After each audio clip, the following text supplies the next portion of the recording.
must be our goal and our guide. And all that we strive for as a human family, dignity and hope, progress and prosperity, depends on peace. But peace depends on us.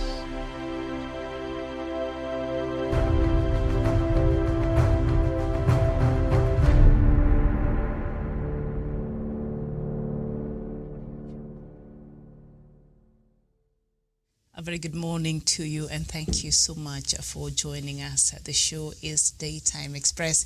My name is Miriam Ogotu, and we're coming to you all the way from Kenya's capital here in Nairobi. The cold continues, but it is nevertheless a very beautiful morning. Thank you so much for finding time to be with us today. We shall bring you the news-making headlines in Nairobi this morning, in Kenya this morning, by looking at the three leading newspapers here: the Standard newspaper, Daily Nation, and also the Star newspaper. But before that, together with me on the panel this morning is Daniel Wesonga, our correspondent from Nairobi. Daniel, a very good morning to you. Yes, a very good morning, Miriam Ogutu, and our viewers here in Kenya, Africa, and the globe at large. A very good morning. Yeah, that turtleneck tells me it's much as cold where you are as it is here in the studio. And from the other side, the weather that we truly are envying this morning from Malindi is none other than Karen Josephs. Karen, a very good morning to you. Good morning, Miriam at the studio. Good morning, Wesonga. Thanks for having me on the show. I see it's very sunny there, I can tell. You're enjoying the weather. We wish we could have a bit of that here this morning. Nairobi, the cold continues here, but it's all good. Nice to see you guys this morning. Professor and Doctor shall be joining us as we continue with the show. Before I get into, the headlines, perhaps I bring us up to date in line with the statistics this morning, and Kenya has confirmed cases of 32,557. The death toll is 554, and recoveries is 18,895. And Uganda, the cases are 2,365. 22 people have died. Recoveries is 1,248, and South Sudan cases 2,504. 47 deaths. Recoveries is 1,290. And then we go to South Africa, being the leading country here in the continent, and also accounts for over half of the figures that have been reported here. South Africa today is at 611,450 cases, with the death toll right now topping at 13,159, and recoveries right now is at 516,495. So even recoveries there is not too bad in South Africa. And then we look at the total cases in the continent here is at 1,187,896, and the number of deaths that have been reported altogether in the continent is at 28,419, and recoveries right now stands at 906,806. And of course, the global figures right now have topped 23 million, 23.8 plus people have contracted the COVID-19, and out of that, 817,090 have died. And recoveries right now is at 16.3 plus, people who have since gotten better. So that is where we are. And I don't know, something there from Uganda, because Daniel, remember when we used to look at the figures at the initial stages, when even the death toll in Kenya continued, Uganda was for a long time did not record any deaths there for a couple of months, and right now we see the death toll there in Uganda is at 22. What do you think might have changed now compared to the? Most probably, Miriam, I think also here at home, that is where we are likely to be, because if you compare the figures that we had previously and whatever we are reporting daily, there seems to be some a reduction in numbers that we are reporting of daily positive cases on the test that we do. All right, very well. And I'm told Professor Jared Onyari has just joined us. Professor, very good morning to you. All right. Well, we'll wait for the professor to set up there. Karen, I don't know, Uganda for a long time, they were not recording any number of deaths, and even the cases there were a bit low, but now we see the cases have gone a bit up there, 2,362. And mark you, Uganda does not keep account of any cases that are outside the country. So if you are in Uganda and you're a foreigner and you test positive for COVID-19, the Ugandan government does not count your number, even if you've been tested in Uganda. But in Kenya, we give the accumulative total of anybody who has been found to have COVID-19 inside the country, whether you're a foreigner or a Kenyan. But Ugandan government does not do that. And so we see there the figures of the deaths there have gone up at 22, not much compared to perhaps Kenya and other countries, but still for a long time they're not recording deaths there. So what has changed right now? What do you think could have, seen these deaths being reported there compared to earlier months, and we did not have any cases of deaths there being reported? Okay, Miriam, I think it's simply the trend of the virus itself. So I think nothing has changed. It's the trend of the virus itself. At first, we usually have a smaller number, and then with time, it gets to its peak. And then it gets to a point where it just flattens. And that is the trend. So simply, it's just the trend of the virus itself. We expect it to go that way and then later on flatten. So nothing has changed, Miriam. All right, very well. Professor, are you able to get us this morning? Good morning. Professor, good morning. All right, very well. Professor Nyari there had joined us earlier. I think still working, challenges of technology sometimes, but I'm sure he shall be with us very, very soon. So now let's just look at the latest. And of course, the headlines are still paying much attention to this scandal that now has refused to go away, and all the three leading newspapers, the Standard, Raila's Farm, demand on, funds probe. That is the Standard, and we shall get into that, and also the Star newspaper. Why Raila is under fire over COVID-19 billions. Still, Raila is at the center of it, and now also on the Daily Nation.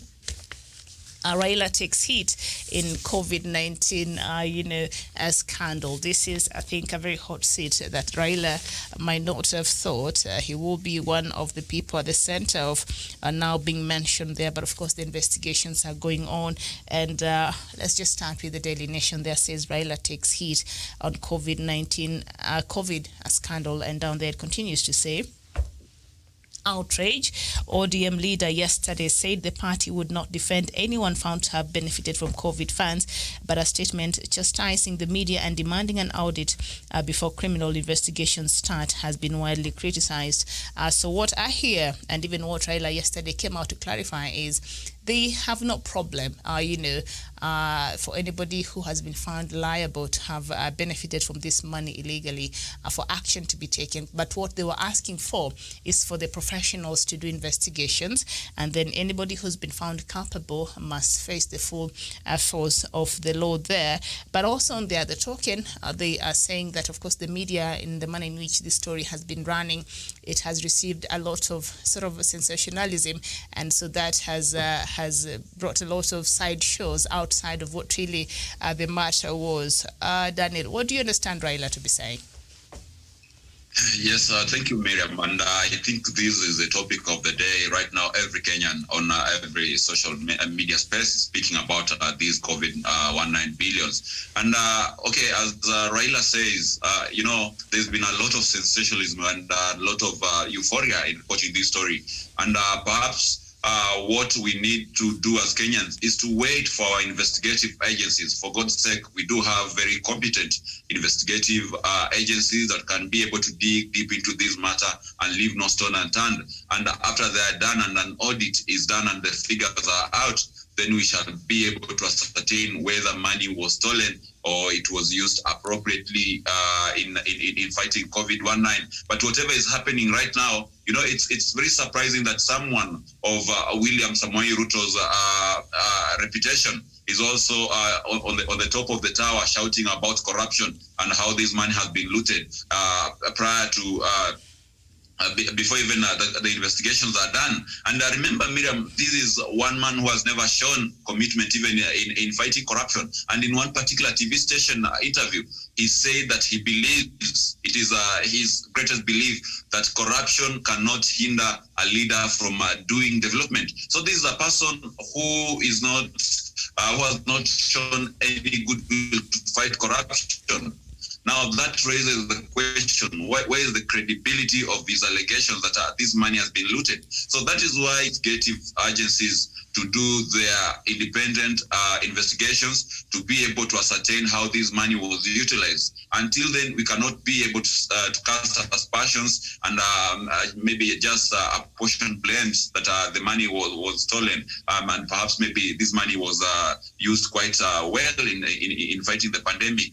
And another thing, I think President Uhuru Kenyatta has been very clear in his intentions to fight corruption. And some of these people who are coming on board to talk about the COVID money, these are the people time and again who have been going on in the media, using every social platform to fight those investigative agencies that have been investigating grand corruption. We had the Kimwarer and Aror Dam scandal, which Deputy President William Ruto was very, very much against for the government to go on with the investigation. Oscar Sudi was on the top of his voice, really castigating the government for targeting their people, Kipchumba Murkomen. So these are people who cannot tell us about any corruption scandal. But when you look at the side of the president has been very clear, and he said that if investigations are done and anyone is found culpable of stealing COVID-19 money, then they'll be faced by the full force of the law. And that is the same statement that the former Prime Minister Raila Odinga is saying.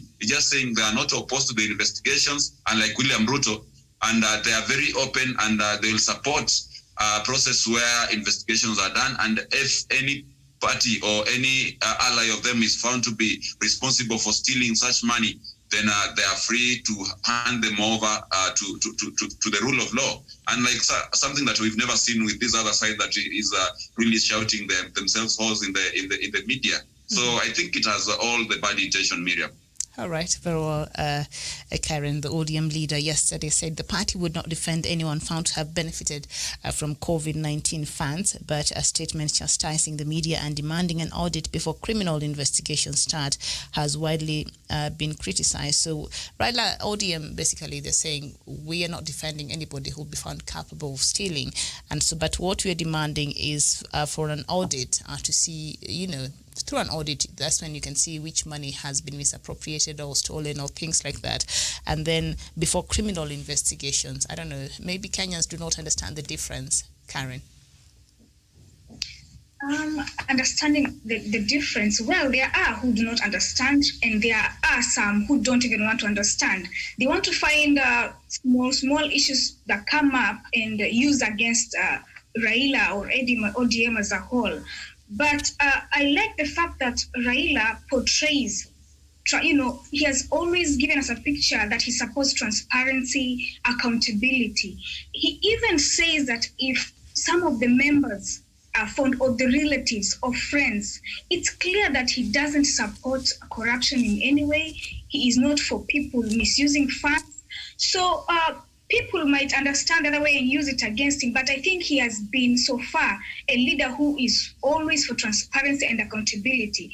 And if he goes to the extent of not ready to support his own members or the relatives, it shows clearly that he is for things done the right way, equality and not corruption. Something else is that ODM has been known for always standing for standing against corruption, because we've had other cases before and they have come in. Like when we had the Grand Coalition government, the party successfully pushed for the systematic audit for the sale of Grand Regency Hotel and attendance, for the Grand Regency Hotel. So, and other issues that we've had before. So this is a party that has always been against corruption. And it's clear that they are not supporting it, even when their own members will be found to be having committed the offense of misusing the funds. So those who are people will talk and they will say so much about Raila and what is happening right now. But the truth is, he doesn't support corruption, and it's very clear. All right, very well. I'm not sure if Professor has been able to join us. Professor, if you can hear me, good morning. All right. Okay. So, Professor, there has not been able to join us yet. Daniel, before we just go to the next headline there, ODM said, what it wants, it will not support anybody. It will not defend anybody who has been found culpable of stealing this COVID money. But what it is saying is it is demanding for an audit before a criminal investigation can take place. What is the difference, and why do Kenyans find this? Some Kenyans find this to be contradictory. Is it not straightforward? Yeah. Thank you, Miriam. Whatever. Those ones who are finding this contradictory, these are people who already have a very formed perception. And they are the same people who are riding on aspersions. There's a story of where a hyena is always walking behind a sickly elephant, really hoping against hope that this elephant perhaps might collapse and die, and so that it could have a feast. This is what is happening. And when you look at the political alienation of these people who are really pushing and maybe are driving the narrative that money has been stolen, and it is this particular person who has been who is supposed to have stolen this money. These are people who are coming from a particular side of the political divide, and these are people who have been known to have an agenda to succeed President Uhuru Kenyatta even before he retires from the office. So whatever ODM is saying is that, okay, it's not wrong to accuse someone of being corrupt or maybe alleging that money has been lost. But the only thing they want here is to the rule of law to be followed to ascertain. Miriam, today I might not just wake up and accuse Karen of having grabbed a plot of land in Malindi without even the investigation being done to ascertain even whether the name is under her, or maybe there was a process already of transferring the land ownership into her name. That is a criminal offense. It amounts to misinformation and also mudsliding someone's name, which is an offense before the court of law. So what ODM is saying, let investigation be done. And the good thing is that they have been very, very clear, categorically stating that if any of our members, even be it Raila himself, or maybe any desk clerk in Orange House, will be found culpable of taking even a coin of the COVID-19 money, then they are very much willing to hand them over to in the hands of the law. And that is something that has been very different, something that has been missing from this other side that is making noise and are really shouting about COVID-19 money. Can you tell me, Miriam, for any instance where William Ruto has come out, or Oscar Sudi, or Kipchumba Murkomen, or any of these person who is making noise on social media has come out and said, if any member of my party or if any member of my community is found to have stolen any money in any corruption scandal, I'll not support I'll not stand with them. Rather, I'll let the law, the investigative agencies and the law take its course. They have never done that. That is the point of departure, where ODM now is setting a new precedence that we should let people to be investigated, and as well we should make it clear that when they are found culpable, we let them carry their own cross. And that is what even Dr. Masanga wrote today in his 5 a.m. thought, that people should be allowed to carry their own cross. It does not matter if investigation will come out and ODM party members will be found to have touched the money. Let them also carry their own cross. Mm-hmm. If it's found that some of the Jubilee Party members and other members, senior civil servants, have been found culpable, let them also carry their own cross. I think that is the way it should be. Mm-hmm. And lastly, Miriam, before I just finish on this point, there's always a story that it has been told that in a village there was this thief who stole chicken, and amidst being chased by the villagers and shouting "Mwizi, Mwizi," the thief also now devised a strategy of shouting "Mwizi, Mwizi" to confuse other people. Now look at the people shouting that there's been a grand theft in the Ministry of Health. They are the same faces which have been accused time and over again in history for stealing billions and billions of shillings of money in taxpayers' coffers. So it really doesn't make sense, Miriam. Mm-hmm. All right, very well, and still on the front pages here of Daily Nation. Down there it says, it is only reasonable that Kenyans will expect him, that is Raila, to keep beating the drums of accountability, especially now that we do not have an opposition per se. This is a quote. Professor Winnie Mitula, a governance expert, was quoted as saying, why do we keep insisting we do not have an opposition in Kenya? I think we have an opposition in Kenya, don't we now? An official opposition. Do we not have a Karen? Yes, we do. We do have an opposition, but they are creating nothing out of this whole thing. Because I've had the same statement yesterday. People were claiming there's no opposition. So let's see how it goes. But there is an opposition. You know.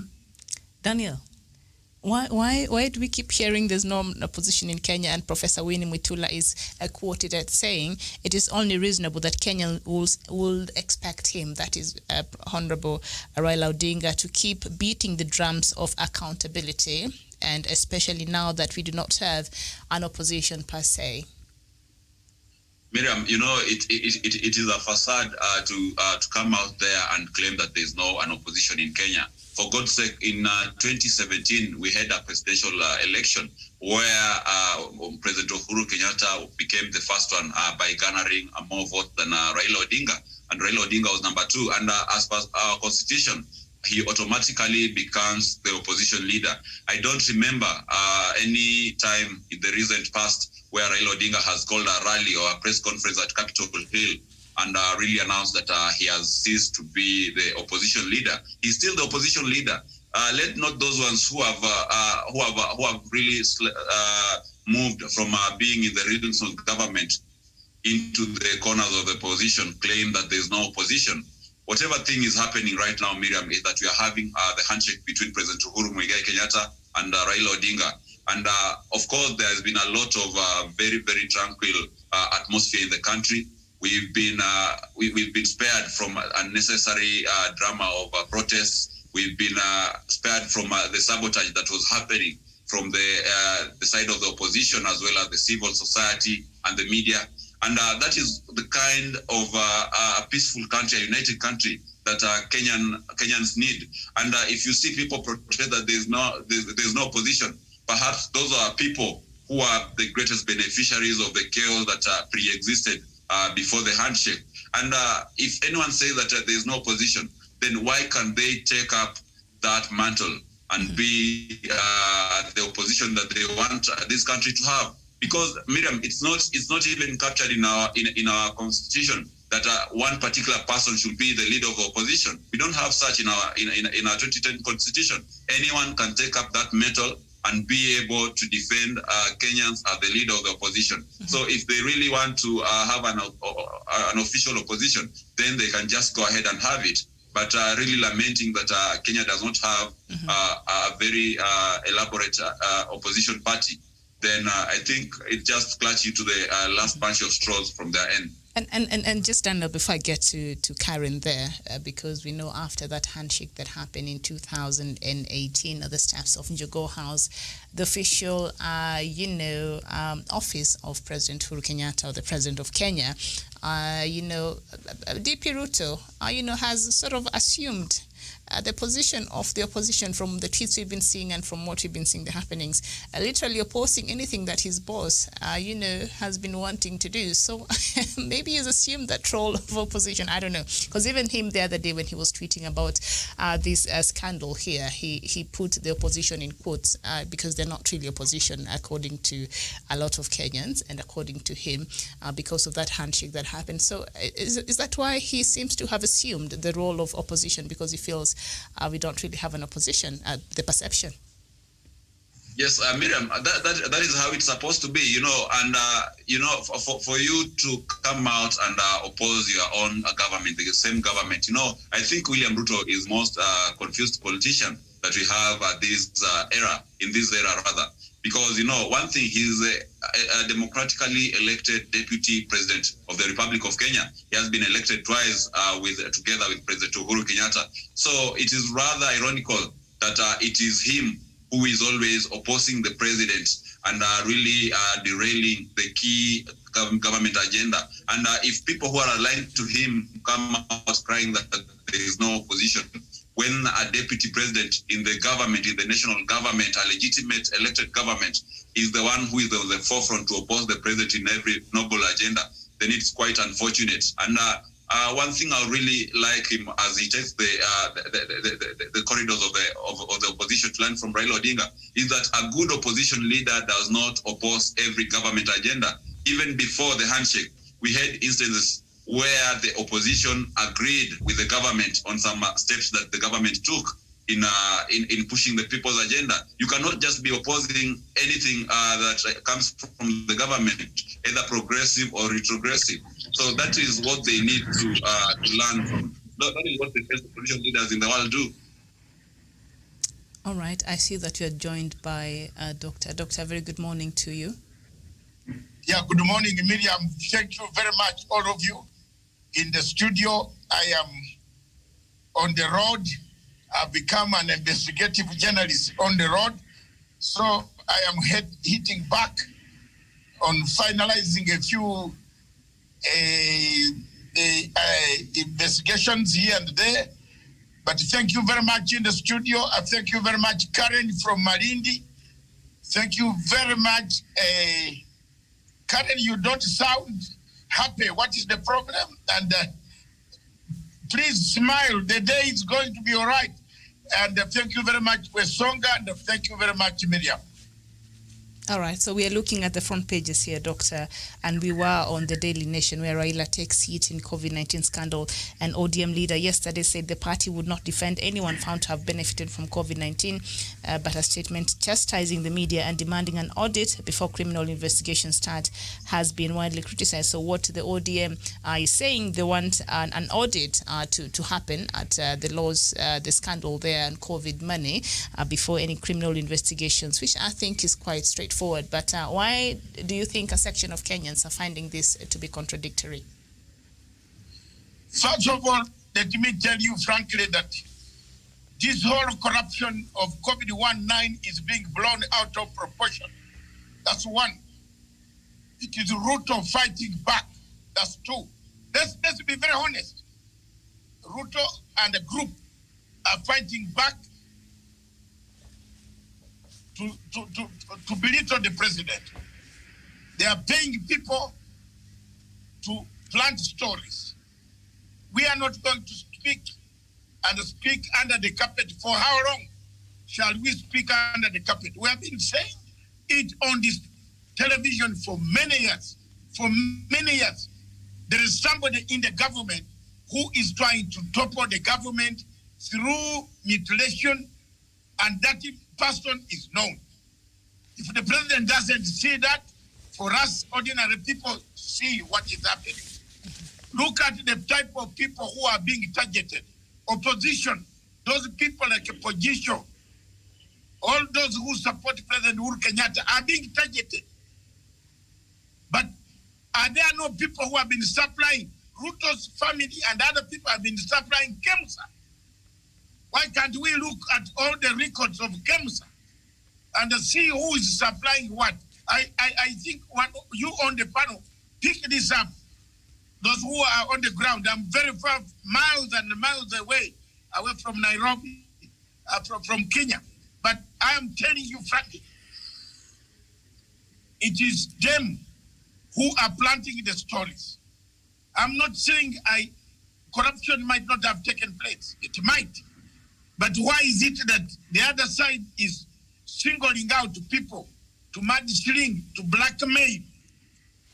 Look at the list of the pictures that are doing the rounds. Look at what Miguna, that stupid cunt, is doing all the time.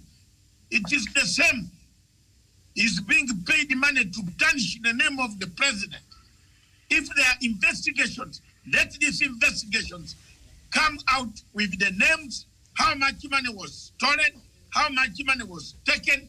Then we the people should go to court, but not to malign and blackmail and mudslinging the name of the family of family X, family Y. These people also are human beings, and you cannot malign their name. So what Raila is saying is correct. Let the investigations come out.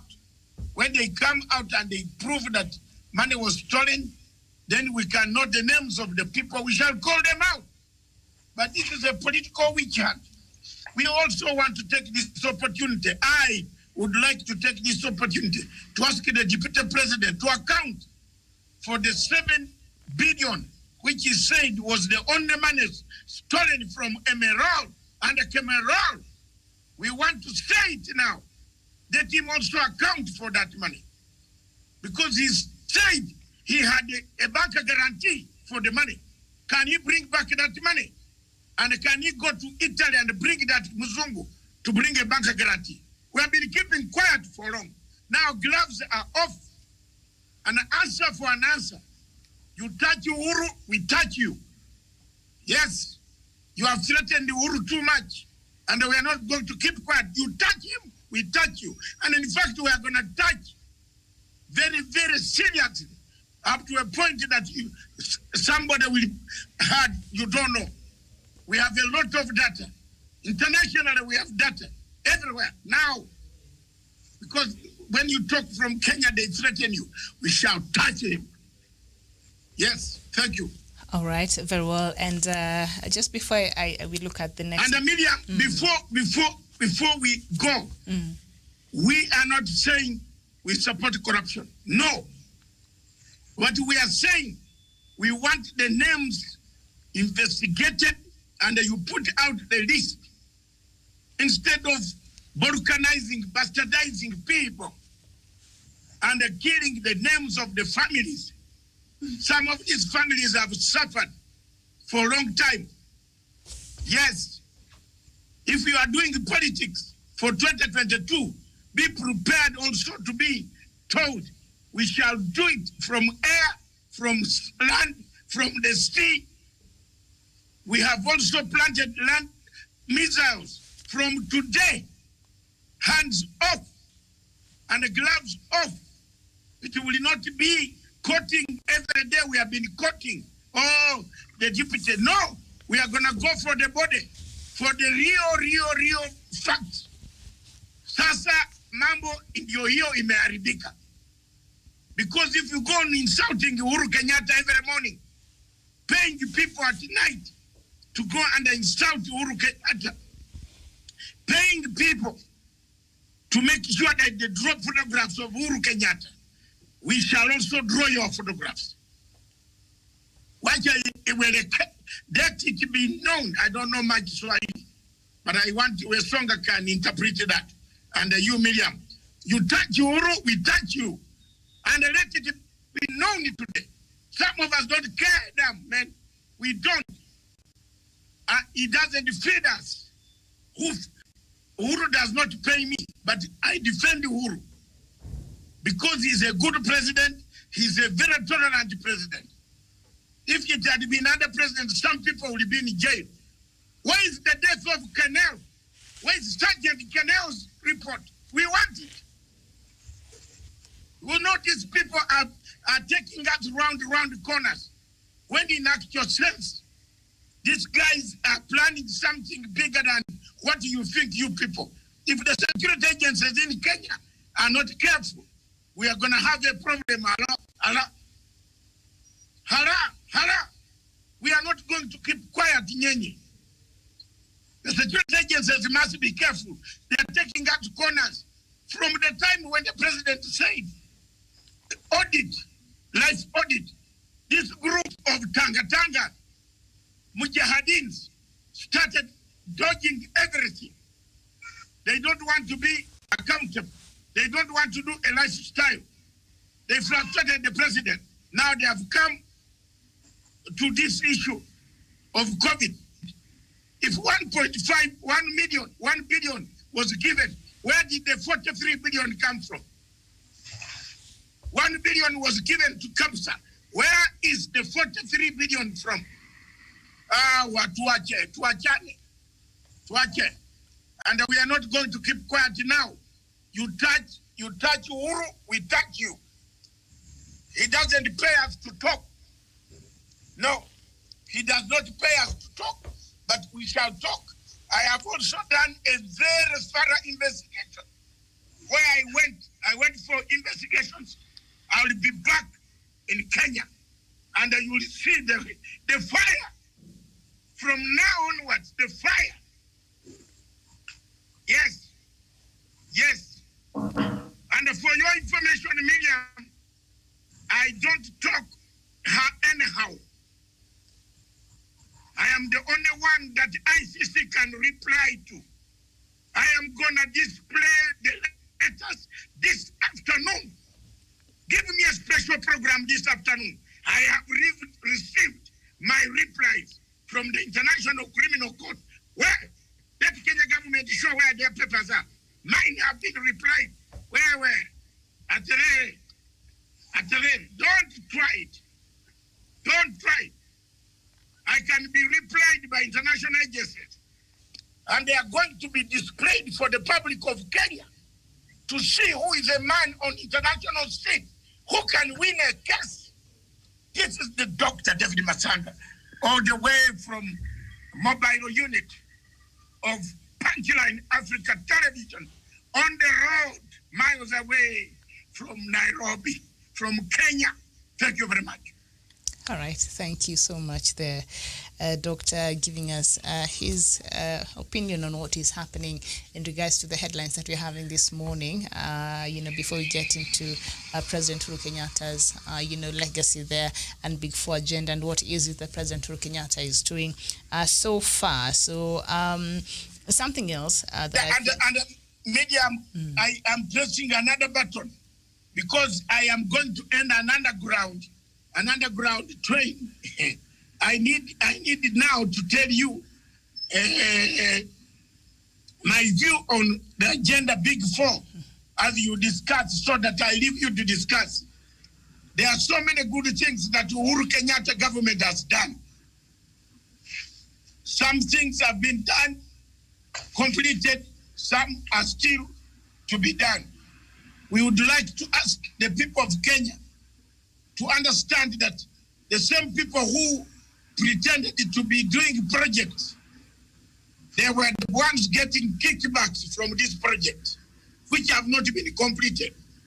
They were pocketing money from these fertilizers on food security. They bought maize from Uganda.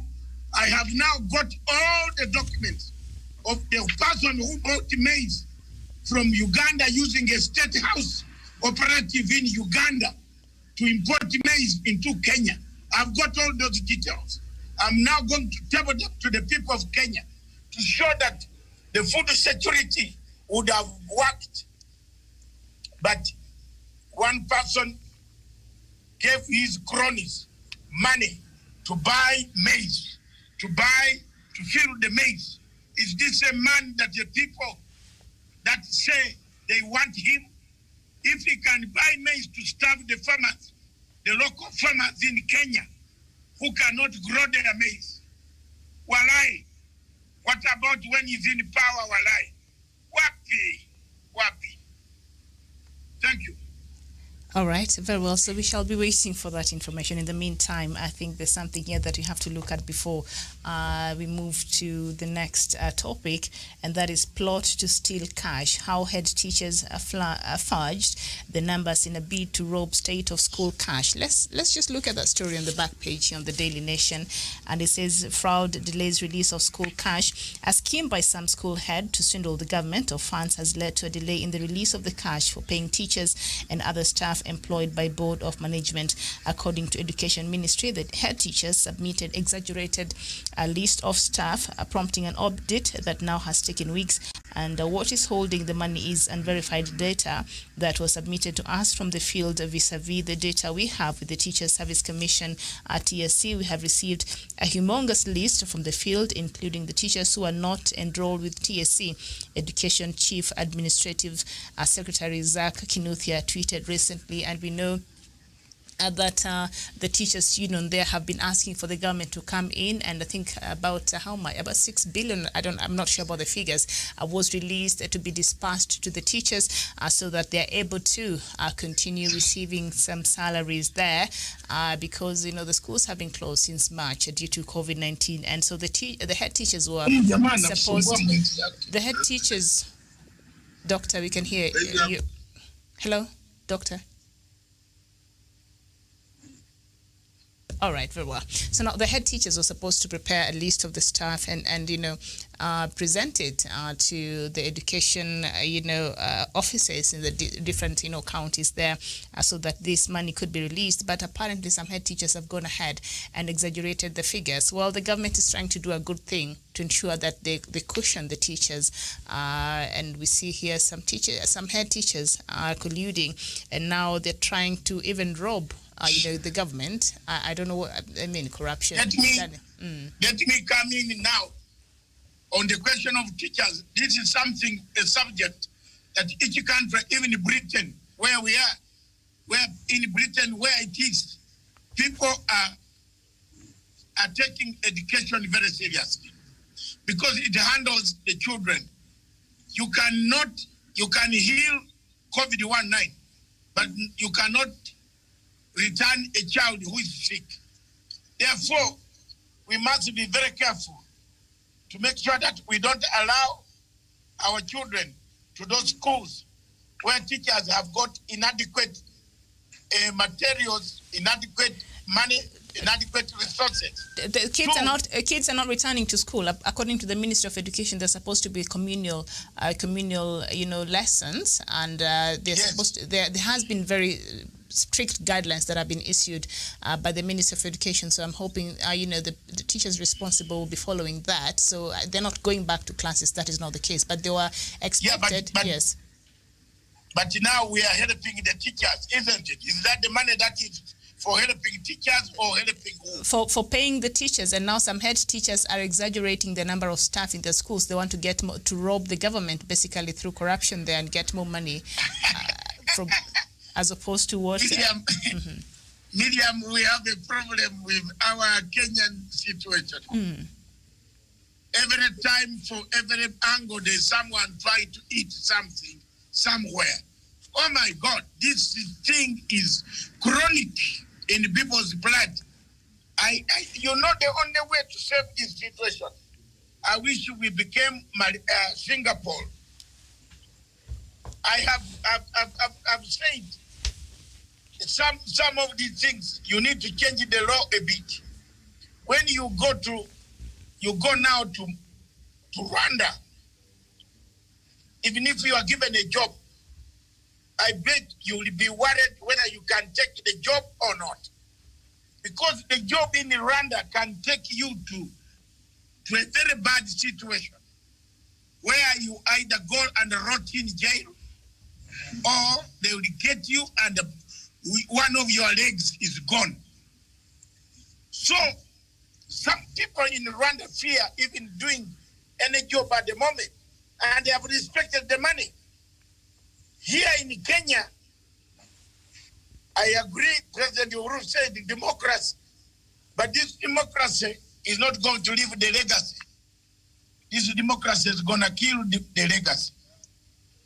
Even once you give the money, they want to eat the money. Even if you give it and say strictly, the head teacher will look for employment of more teachers. Ghost teachers are being put on payroll. The real teachers like Karen, Joseph are not paid. They pay ghost teachers. They pay ghost workers. So I think for me, I would suggest, Miriam, let's look for another way of solving these corruption scandals. They are killing us. They are killing us. I'm sad that even the money that the government is pumping in is now going to be eaten. So so can such a teacher look after your child? A teacher of that nature, head teacher, can he look after your child? Can he buy sanitizers for the school? If they can now eat such money, how will they buy sanitizers for school? Watoto wetu watakufia hapo. Let the children stay home permanently. Education does not die. Yeah, does not die. I told you, let's buy mobile units. I don't know why the government is wasting time. Go and buy mobile units in Germany with textbooks, with 4x4. Forget about these teachers. Get one teacher, pay him his salary. He drives the van, goes and teaches people in Masabet, in Moyale, in Wajir, in Kiambu, in Rift Valley. You will be home and dry. Believe me or not. Doctor, is that even practical? Is that even practical in places where it's densely populated, really? It can be practical. A mobile unit can serve in places which is densely populated, Miriam. You can buy several mobile units. Teachers don't, you see COVID now. I am coming with a very nice report for you. COVID now, it is negligence. Let me tell you, it is pure negligence. You go to places like Mombasa, Malindi, Kwale. I swear in the name of God, I'm swearing in this television. Karen will tell you, the people of the coast are more disciplined than the people in Nairobi. Karen, am I wrong? No, you're very correct, Dr. The restrictions, Miriam, the restrictions at the hotels, in the coast, it is better you go somewhere else and return to your home than going through the rigorous restrictions at the hotel. There is nobody sleeping at the hotel. Sanitizer, before you reach your bedroom, you would have sanitized like 6 times. From the gate up to the bedroom, up to the dining room. You wash like 3 times. So, if Nairobi people kept that type of discipline, and they tell you, hey, sufficient mikono hapa. Please, this is the type of people that we need now. That's why you see COVID-19 has gone down. But now, it is not the crowd, it's not densely populated, it's the discipline, Miriam. If we are disciplined, we can have mobile units in densely populated areas. But people are not disciplined. People just want. Today, I was going to some place in the airport, somewhere where I am, and my driver wanted to touch my luggage. We had to spray first. I sprayed him first. Then he said, this is a very new policy. So, Miriam, it's new. He wants to come and touch the hand of my suitcase. No. Spray you first. Then he couldn't believe it. So all of us are safe, but we are not taking these things seriously. We are not wearing masks. If one is wearing masks, the other one should wear a mask also. If possible, if you are going to eat, like I'm doing right now. Thank you very much, all of you back in the studio. I think this is enough of, I have very good news for you, Miriam. You will enjoy this. This is the turning point for us. Thank you very much, all of you back in the studio. Thank you very much. I don't know where Professor has gone today. All right, Doctor, thank you so much. So, Daniel, the head teachers there came out and said, we do have some teachers that have been, employed by the Board of board of the schools, but they've not been able to get their pay because there's no school fees and the money was not being sent to the schools even by the government. So they cried and the government heard and they released some money, about 2 billion Kenya shillings for the board of management, teachers' salaries and other non-teaching staff. So initially the government was given about, I think, 72,000 teachers employed by board of management across the country. However, fresh details have emerged to show that number could be much lower, as school heads might have given a list of non-existent teachers. Not forgetting that these school heads, especially in the public schools, and all the teachers in the public schools have been receiving their salaries, but they still go ahead and want to benefit illegally. I don't know. What do you make of this, Daniel, even as we, look at corruption and we move forward to the other newspaper? Yes, thank you, Miriam. And I think it is quite unfortunate that in this country, we almost have corruption at every level of government. When you look at the upper senior civil servants, you look at the offices of the deputy president, we do have corruption. When you come down to the departments, we have corruption. And it goes down even to the local offices. If you are going to acquire maybe a document from the government officer, it has been made a norm with us that it is okay to give a bribe. If you are stopped by police on a roadblock, it's okay to give a bribe so that you can have your way. And I think it's something that is very unfortunate for a country. For us to be able to progress and be able to grow as a country, we need to get rid of this endemic bad culture of corruption. And as Dr. Masanga said, we need to emulate much from Singapore and the kinds of Malaysia, Taiwan. You know, these countries, when they were beginning, the very, very first agenda the leaders set was to eradicate corruption. Even China, when China was beginning to move from the medieval age into modern civilization, they had first of all to do away with corruption. If you are a corrupt leader, if you are found to be corrupt, then your generation, you will pay for that money in 3 generations. Your children will pay, their children will pay, and then their children again will pay. So that is what we have to do. We have to make it quite in a way that if thinking about stealing public money or maybe defrauding the government of its coffers is a much bigger crime that anyone would be so much afraid to attempt to do it. And maybe for this question of these numbers, if the government can do better, then let us use the provincial administration, the former provincial administration, people like the chief, sub-chiefs, to go into various schools and be able to ascertain the records that are there and give the government the correct statistics, because it has proven that if it is left at the discretion of the school headmasters or the principals, then they are not giving the right figures. So let the government, through the chiefs and assistant chiefs, go to those schools, give the right figures, and send it back to the government, because these teachers have not been paid for quite some time and they're really suffering. The economic times are really biting, and it's a good thing that the government actually thought of them, because without schools being open, they don't get paid, because they're only paid by the board, which only operates when the schools are open. So it's a good thing from the government, but also these corrupt elements should be given a very clear warning, and the government should find a way of getting the good statistics. Mm-hmm.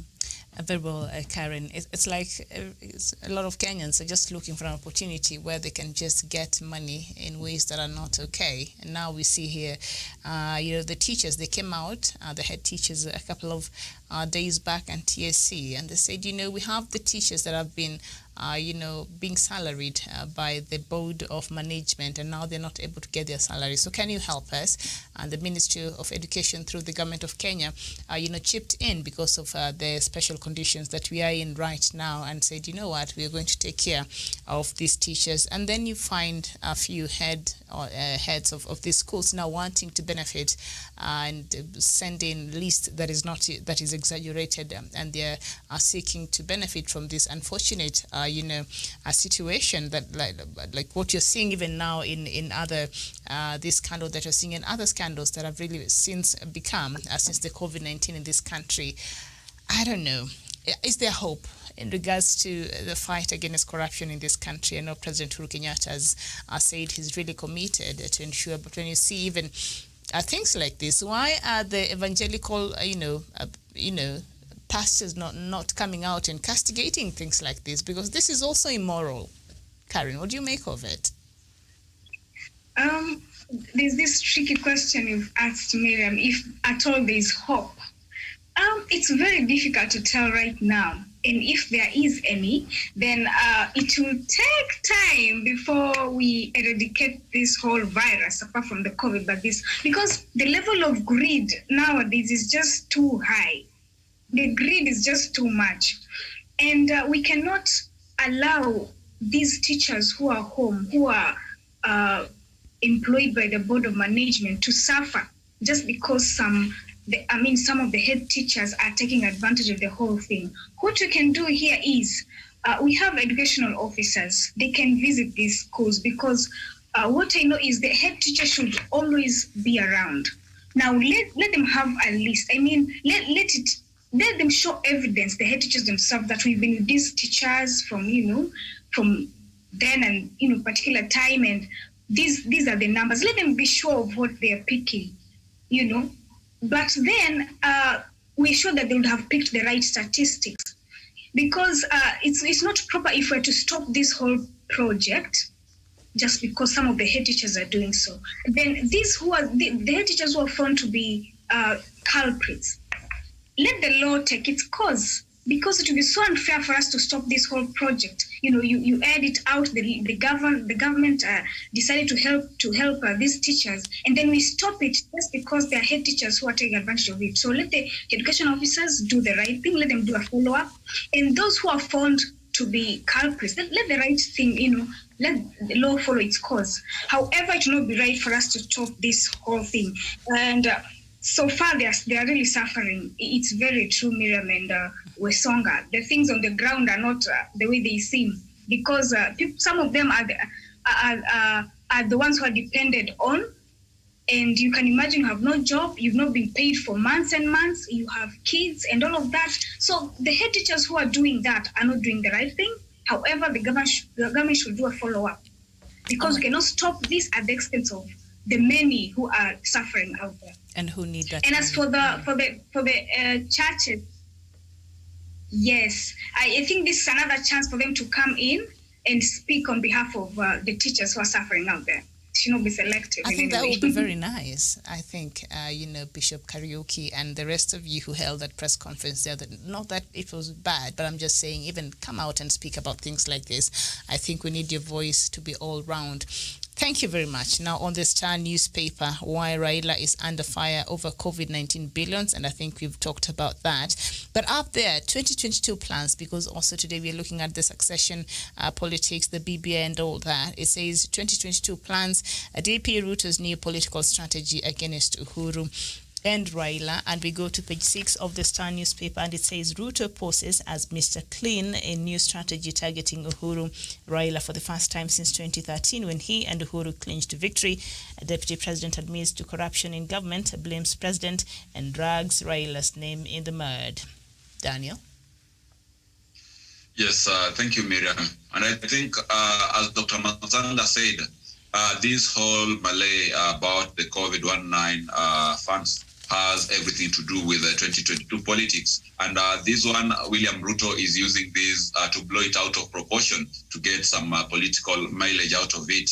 And, I tend to associate whatever is happening now to a pig calling a very, very clean people in their white robes into a mud fight. And, the end results will be very predictable, because William Ruto is someone who doesn't have a reputation to protect it when it comes to corruption and standing up for impunity. He has been someone who has been very consistent in being linked to corruption scandals, and now he is trying to force a narrative down the throats of Kenyans that are the government of President Uhuru Kenyatta, as well as the former opposition leader Raila Odinga, are very, very corrupt. Something which has to be ascertained, and that is why ODM is very, very categorical that let an investigation be conducted, so that we are able to know if there was money lost. Because right now, there's no one who can actually clearly come out and claim that this amount of money was lost. It was allocated for this, but it was diverted to this other maybe function. So whatever we are doing, we are just riding on a political rhetoric that has been coined to portray the government as corrupt. And the euphoria and the sensation in the media is really driving things crazy. So I think once we are able to alienate politics from all these topics, then we shall be able to get a much clearer picture of what is happening right now, because we are only 2 years to election, and we have to accept that politics are very, very much into play in this whole story. All right, and politics has been at play since, I think, the last elections in 2017. Kenyans were never really given a break. We've been on a political mode, and it's just exhausting. And still on that story, on page 6 of the Star newspaper, Deputy President William Ruto has adopted a new political strategy to project himself as an outsider in government, while heaping blame on President Uhuru Kenyatta for every failure in the executive. Ruto has also trained his guns on Uhuru's handshake, partner Raila Odinga, claiming the ODM leader agreed to a ceasefire with the government in order to loot. Quite interesting until that point. And then, for the first time since he and Uhuru formed the government in 2013, Ruto has publicly admitted to corruption in government, saying COVID-19 funds have been squandered. He has termed the COVID-19 graft allegations as grand larceny. Ruto denied that money was lost in the NYS scandal and even in their role and Kimorel Dam scandals, where his close allies were charged. Just last week, he termed the arrest of 3 senators' abuse of police and criminal justice system meant to twist elected leaders into surrender. Ruto is part of the executive and the country's second in command. Insiders say Ruto is running away from any Jubilee baggage that may haunt his 2022 presidential bid there, especially after it became clearer that Uhuru will not endorse him for the job. And then down there, ODM National Treasury Timothy Bosira said the DP's efforts to project himself as Mr. Clean will not be bought by Kenyans, and is quoted as saying some thieves are very clever, brave, courageous, and opportunistic. They will take advantage of any space available to look clean. Time will vindicate those who are actually determined to fight corruption, the ex-Kitutu Masaba MP said. However, he said that the reports of them on misappropriation of the coronavirus money must be probed thoroughly, and those found culpable are punished. So this seems to be a strategy that our Deputy President, Dr. William Ruto, has been using. The scandals that not really touch on him or anybody that is allied to him. He will magnify that so that he's able to distance himself with what he sees as a mess of the government that he is second in command in. Karen. Yes, we have seen that a lot, Miriam and Wesonga. Him acting as an outsider, but he forgets that he formed the government with the president. And if we were to look at the trend, we didn't have DPs earlier on, but if we were to look at somebody like Moi was very loyal to Mzee Jomo Kenyatta. He was very reserved and very loyal. I'm not against people getting aggressive and coming out to air out their views and what they feel. But looking at Moi, he was very reserved and very loyal to Mzee Jomo Kenyatta. Let us look at Mwai Kibaki himself. He was very disciplined. I mean, he was even a disciple to Moi. You know, that you can be so like a disciple to your master. He probed that. That is what he gave us, the picture he gave us. Looking at George Saitoti, he knew how to balance his political ambitions and those of his boss. Yes, you have your own political ambitions, but do not let them come in between you and the boss. You know, we have this loyalty you have with your boss. You have this boundary you can go when it comes to dealing with your boss.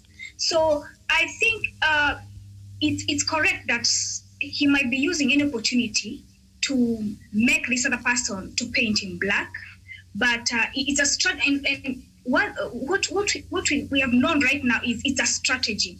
You know, when you know what your enemy is using to fight to fight against you, then it's easy to handle this battle. You know what he's using to fight against you. So we know it's a new strategy, but then we want to see people work together because they form the government together, and that is what we want to see, and not like you are out, you're not part of the government. That's very wrong. So that is it, Miriam.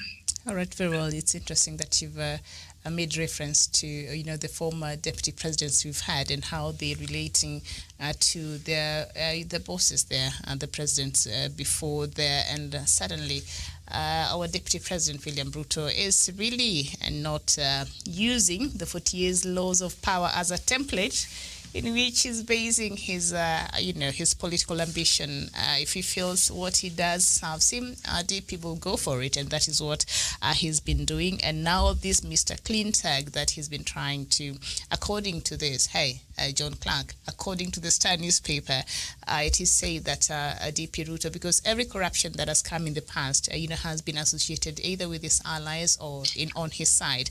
So right now, he has been adopting the strategy of an outsider, so do not attach me to that.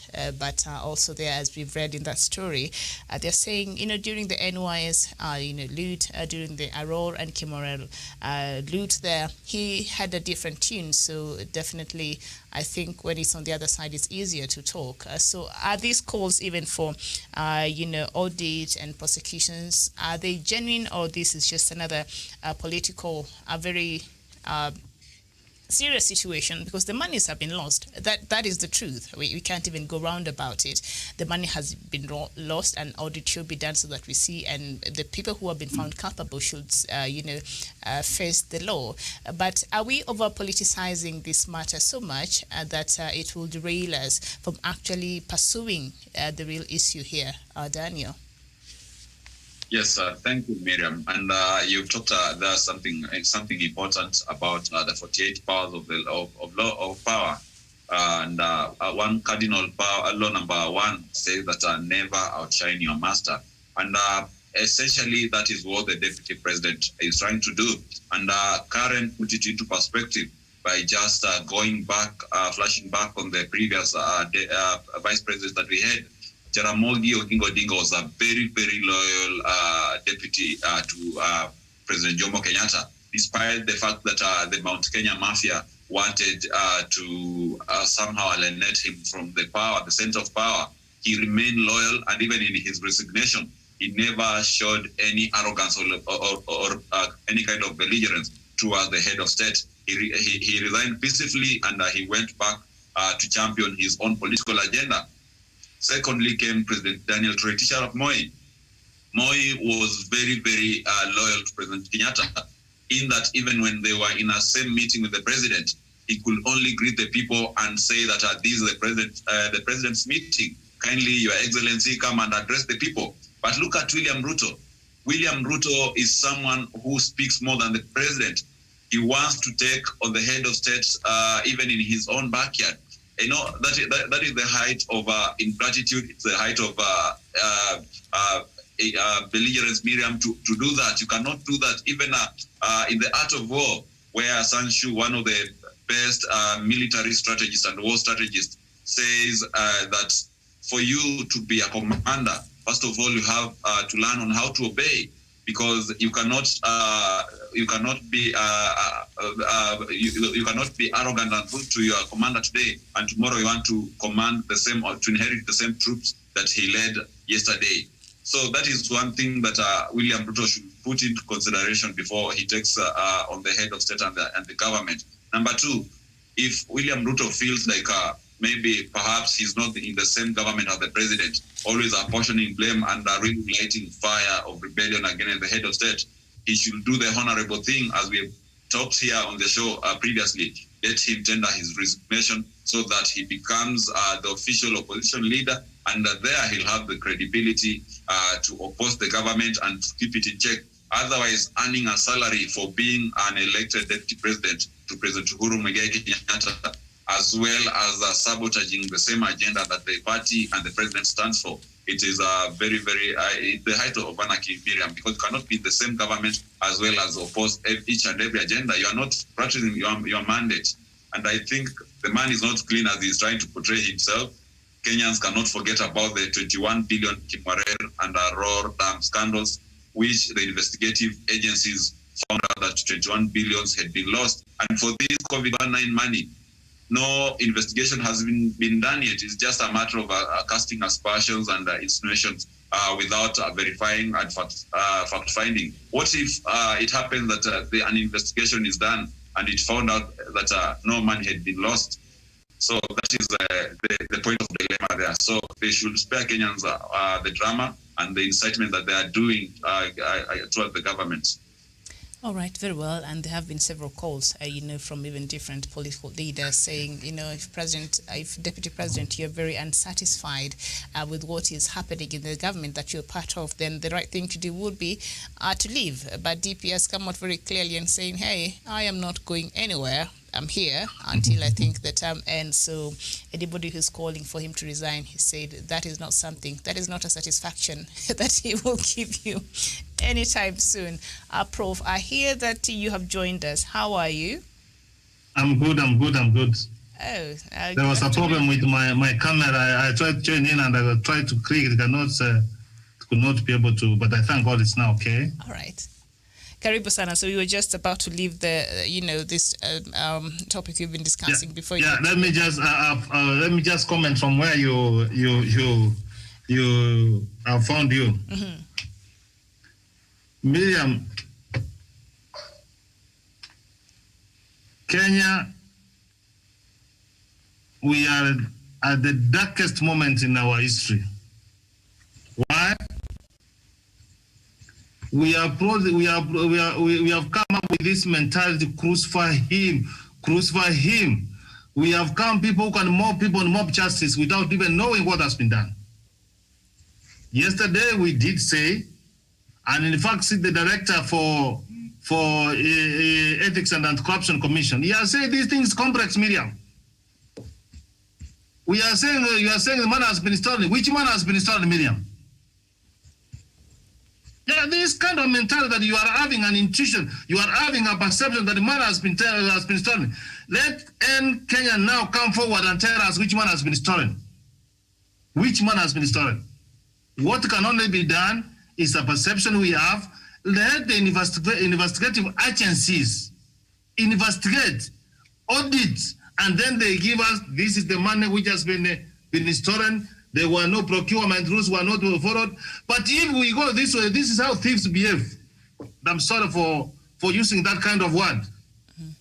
The people who have seen Miriam making noise are the people who have plundered this country. They are the people who have been accused for corruption in the past. So they want this thing to go just like this, and then they will say, no, you see. It is not going to be like that. And the president, as the deputy president, has done it, has said. And this is why we made a mistake in enacting the constitution. And may the former president, Daniel Arap, rest in peace. He told Kenyans, this is not how you change your constitution. Now you see the president is held hostage. He cannot sack him. He cannot do anything. And he's saying that he's waiting until 2022, taking taxpayers' money for no work being done. But I know history will record you.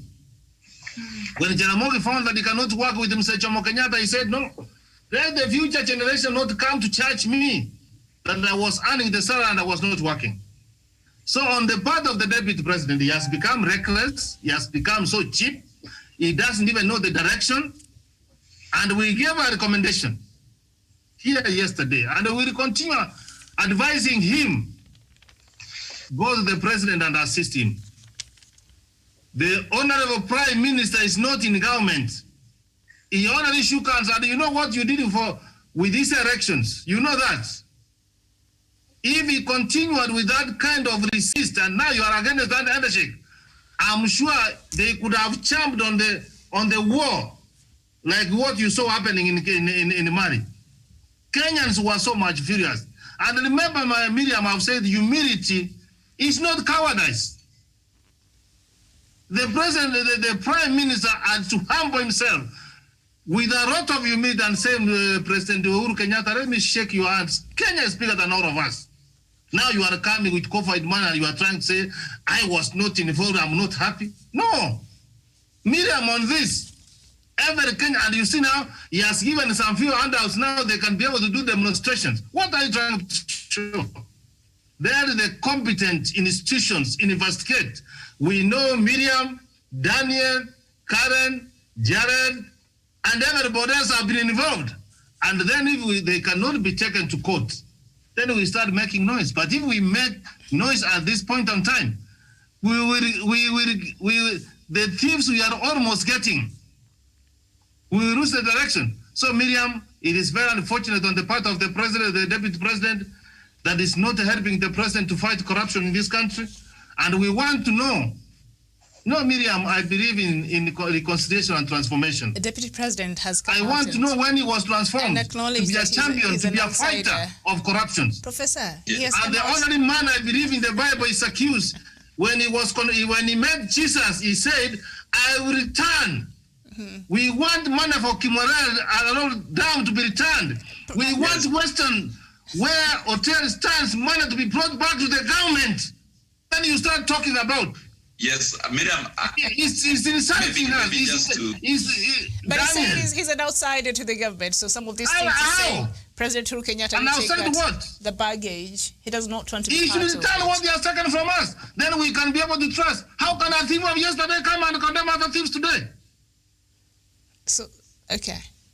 Yes. So, Miriam, what we are trying to say, we are against to take politics to the fight of corruption. The politicization. You want to soil everybody else. You remember the story Dr. Masanga was trying to say? What the hyena did? He has eaten all the things. He said, no, my hyenas, come. There's food here. So that everybody looks like, this is exactly what's happening in this country. Daniel, go on. Yes, and Miriam, that's precisely the point that Kenyans are missing here. Someone who has been stealing public money since the days in YK 92, Young Youth for Kanu 92, up to today, we have a lot of grand corruption scandals. In fact, Arambe House Annex, as someone put it, is full of entrepreneurs who are always waiting like vultures to pounce on any corruption deal that comes out of there. There's no any straight person in that office. So for him to just wake up today and now start preaching about integrity and everything, it's very perplexing, as Professor puts it, because they say, let those who preach about justice do so with a clean hand. And Prof has said there, the only man who was able to turn into a new leaf within a very short time was Zacchaeus in the Bible, and he met the Messiah. And the precondition was that he had to return every penny that he had earned unjustly. So let the deputy president also take that initiative before he gets the baptism of sanctity and preaches the politics of integrity. Let him return all the money that he has stolen from the government, from any public coffers. Even that plot that he claimed that Moi gave him in Eldoret, that he used to buy his first car, that was a public property. He should return it to every single coin that he earned from that before he can tell us about. But he's the deputy president of the Republic of Kenya, and as much as he views himself as an outsider and has been alluded there before, does he not have a right to comment on anything that is of importance? Miriam, you are talking as an outsider. Why is he sitting in Karen and in Arambe Annex as a deputy president? Which are an outsider? Yes. Which outsider are you talking about, Miriam? Well, he has distanced himself with some of these things. How? Resign. Take a paper and resign, and we will honor you. We will listen to what you are trying to say. He said you can't have the cake and then you want to spare the he said he has things in his Miriam, this is an insult to the people of Kenya. We can't allow this. Let's leave Miriam, let me tell you. Okay. We know the intelligence of this country. Let him not think that he's so smart. We know everything he has taken from this country. We have got up all dossier. Well, we can name. Well, he's been strategizing, and his new strategy. He's not going to succeed. He's not going to succeed. President Uhuru. In fact, Miriam is not going to succeed. Let me tell you, Miriam. You don't know. When you are climbing the tree and sitting on a branch, you don't cut that branch. Okay, all right. We will pursue COVID-19. We are not saying that we are supporting them. That is the least we can do. We are saying that credible. And let the investigative agents tell us. We saw money going to Italy, going to UK, coming to Westlands. Who took that money? Who took that money? I think Miriam, they're still maybe investigating. one I of hope the- the Wazungus over there did not die of COVID in Italy, because we really need to know what happened. But also we need to know what happened with this money for COVID-19. And I think investigators have started, and a few of our viewers here are casting doubt on the competency of this investigative units here in Kenya. But that is our hope, is it? The DCI, the DPP, the EACC, Karen. Yes, Miriam. Yes, it is our hope. It is our hope that what we have here can give us the right answers. However, I think they should stop, because we don't have the evidence yet. They should stop painting this ODM like they have done so much and we do not have the evidence yet, because we have a record of what this party has done so far when it comes to fighting corruption. So making it appear like so much is happening with just ODM is just so wrong. But do you think ODM shot itself in the foot with that Saturday media briefing that I don't know if it was really necessary, but now that is where they got themselves entangled, is it? Miriam. Yeah. Let Karen finish her point and then you can come in. Karen, go ahead. No, Miriam, I cannot just stand and say something about it and you just sit down. I know people are different. There are people who will just react and people who will just sit down, but then it involves you. You need to speak out. But then the same party has done so much to fight corruption. So I don't think they should just come in and paint it black. Like I was saying, there was a special audit some time back that led to the convictions of the 283 million Nairobi cemetery scam. Now, the party was fighting corruption. It was also involved in this, in making sure that we had the issue was solved. Then we had this other issue when the maize scam erupted. ODM pushed for the appointment of Prince Waterhouse Coppers to audit the matter, leading to appropriate action against the culprits. The other issue of the Grand Regency Hotel. So as much as so much is happening and we do not have evidence, still they should stop painting this whole ADM thing like it's just so dark and so much is happening when they have their own issues to deal with as well. That was it. All right, well, Daniel, you had something to say before we jump in. Yes, maybe just to add on that, what Professor said and Karen has said, let us just eliminate this issue side by side by placing William Ruto and Raila Odinga on the same platform and be able to look at how they have always handled both previous and the present corruption scandals. Mm-hmm. Look at Kimarer and Roldram scandals. Even before the DCI and the DPP were able to conduct, and the EACC rather, were able to conduct investigations and to prove the amount of money that had been lost. The deputy president is on the record coming out in the public and saying that it is not even 21 billion shillings that was lost. It is 7 billion shillings, and he went to claim that there was a lot of witch hunt to his allies, and there was a campaign to paint him and his office as the most corrupt office in the land. And this was before even an investigation had been done. Look today now what is happening. It is only alleged that money was lost in a COVID-19 pandemic. And what Raila Odinga now, Raila's turn has come. What Raila Odinga and the party have said, we are not objected to your allegations. But what we want, let the rightful investigative agencies do their investigations and bring the facts on the table. And if the facts come out that there was money that was lost, then we shall not even stand against the will of justice. We shall let everyone who has been implicated face the full force of the law. They are not denying, but what they want is to get clear facts and be able to ascertain if there was any grand theft of public money. Mm-hmm. But William Ruto, when it comes to his side, he said before even the investigation were done, he was already proving himself innocent. And that is what a professor said, what typical thieves do. When they are caught, the first thing they say, I'm not a thief. Even before you are given your evidence, you claim you are not a thief. Allegedly. But the same will be very quick to also point at another person. I told you of a story where a thief went to steal a chicken in the village, and while he was being chased, and people shouting "Mwizi, Mwizi," he was also running, shouting "Mwizi, Mwizi," and pointing at the person ahead of him. So the whole village was confused who was the thief.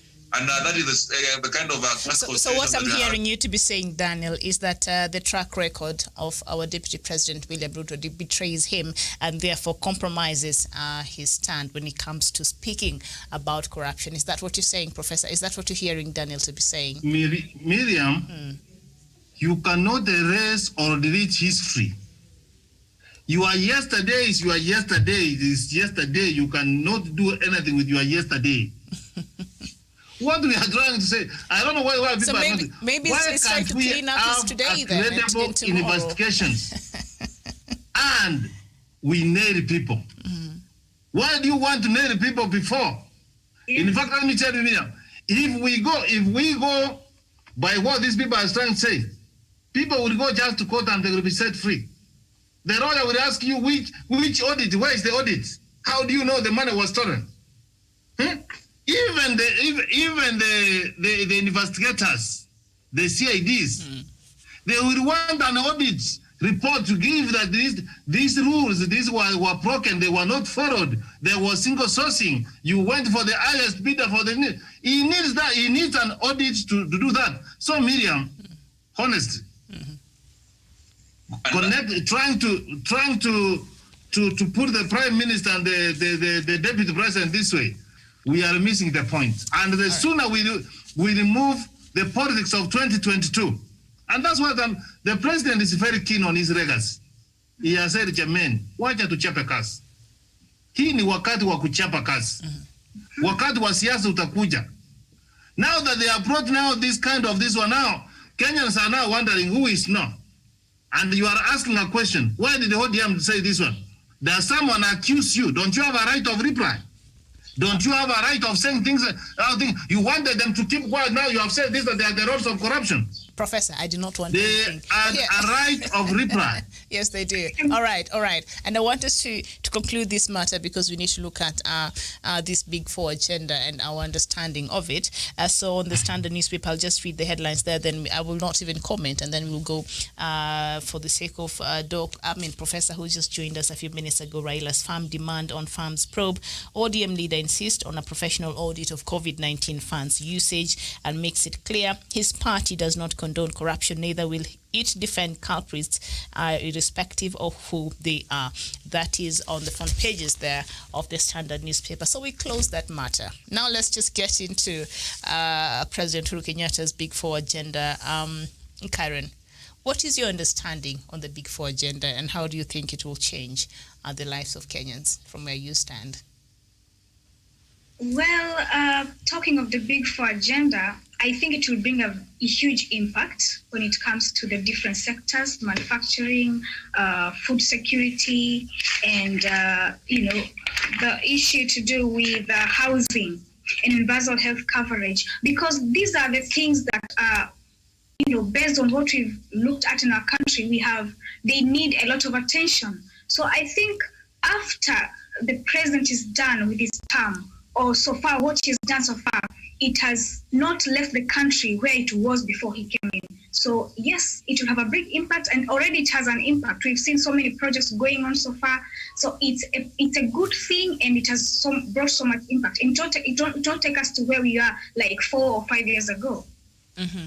All right, Professor, what is your understanding of the Big Four agenda, and how do you think, from where you stand, it's if this is successful, how will it transform our lives? How will it transform my life as a Kenyan? Is on course. Mm-hmm. His legacy is shaping up. Despite the noise we are hearing from both sides, he has come with this 4 agenda: universal access to healthcare. You can even see for sure how passionate he has been with the fight of COVID-19. In fact, the anger we are expressing, he has already pronounced himself. He's waiting for the report for action to take place. We have seen so many hospitals coming up. He has given more money for COVID and for earth to the counties. NHIF is working, Miriam, working very, very, very well. So in terms towards universal access to health, he has made a commitment. When you come to low-cost housing, very soon you will see some houses being commissioned, and the bit of it, even if it's not going to build so many houses, he has shown the incoming president who will come that he will continue to have low-cost, affordable housing for Kenyans. In terms of infrastructure, through the kind of infrastructure which is going on in the country, he has given job opportunities to the young people. We have seen him coming Kasim Taan, at least the young people are having something to do. So he's so much committed. In terms of food security, you know what this government is doing. Look at the CS in agriculture is trying to do, is coming up to revive some of the industry. So in terms of East 4 agenda, Miriam, I can see a lot of improvement, and at least he might have promised us an elephant, but at least he will come with something home to feed the children. So his legacy is on course. So he promised us an elephant. Will he bring us a cab, or will he deliver part of that elephant? He will bring something. He will bring something for the children to eat. What I'm trying to say. Yes. A journey of 1,000 miles starts with one step. Has to start with the one step. So are you saying you might not be able? You are going to see local housing. I've talked about universal health care. We have talked about NHIF. It is working. We have talked about cash transfers for the vulnerable groups. We have talked about the cash kwa vijana. There is something positive taking place, and that's why we are trying to say, let all Kenyans of goodwill identify themselves with the president. Let me tell you, Miriam, let me tell you, forget about the four agendas of what the president had promised. Bringing the country together, moving tensions. Kenyans are free to move. That one itself is one of the greatest achievements. All right. So even it's endeavor of uniting Kenyans, having a united Kenya, whereby we can be able to fend for ourselves, where there is security, where there is everything. That is a plus. So he has done on from my side. I said that I can't give him 99, but I can say he has passed an exam. Right. Okay, very well. As a professor, I'll take that. All right, Daniel, I don't know, what is your understanding on Big Four agenda, and how do you think should this be successful according to the ratings there by Professor? How do you think this will really transform your life? Yes, thank you, Miriam. And of course, Professor has put it quite clearly that regardless of all the hullabaloo and the noises and the politics of 2022, much more is happening on the ground beneath the surface. Recently, you saw the launching of Nairobi-Nanyuki Railway, which is going to open up that central Kenya region all the way to Moyale and parts of northeastern Kenya. So that only means that there is going to be free movement of goods and services, as well as passengers who will be using the railway to be able to access that mode of transport. So it really changes the life of the people, because these railways, when the train starts moving from Nairobi to all the way to Nanyuki, we're going to have people being employed by the Kenyan Railway Corporation to work on those railway stations for maintaining those railway lines and all that. So it's going to touch people in a very positive way. Farmers who have farms along the railway line, they'll have an ability to make their commodities, access the markets in Nairobi, Thika, and the rest of the country quite efficiently. Unlike way back where we only had a road network, sometimes which has a lot of hitches when it comes to transport. So that is one thing that is going to transform the lives of people of central Kenya. Also, apart from that, we also have increased road network. We do have the Mau Mau Road in Murang'a being constructed, and all other road projects going on even in Mombasa. So opening up the country will enable that us to have a very, very better movement of services, goods and services. And also, of course, when I mentioned about the railway, we also have the Nairobi-Nakuru through Kisumu-Malaba railway being revamped, and very, very soon the trains will be moving all the way from Mombasa to Malaba border. And that one will really open up the Kenya's economy to Uganda and be able to foster very, very good economic interaction with our neighboring countries, not only Uganda, but the rest of East Africa. And also, when you look at the Big Four agenda, the president, through the Ministry of Health, has really worked in ensuring that Kenyans have an easy access to universal healthcare. Right now, we do have the Kenyatta Teaching and Referral Hospital, which has been a very, very quintessential during this COVID-19 pandemic, Miriam, because a lot of patients have been admitted there, been treated and discharged, something that we never used to have before. Also, our counties have been receiving money for those state-of-the-art equipments in their hospitals. When we go back to the manufacturing industry, you've seen President's really form a task force to be able to revive industries that really had employed many Kenyans. You saw the Kitui,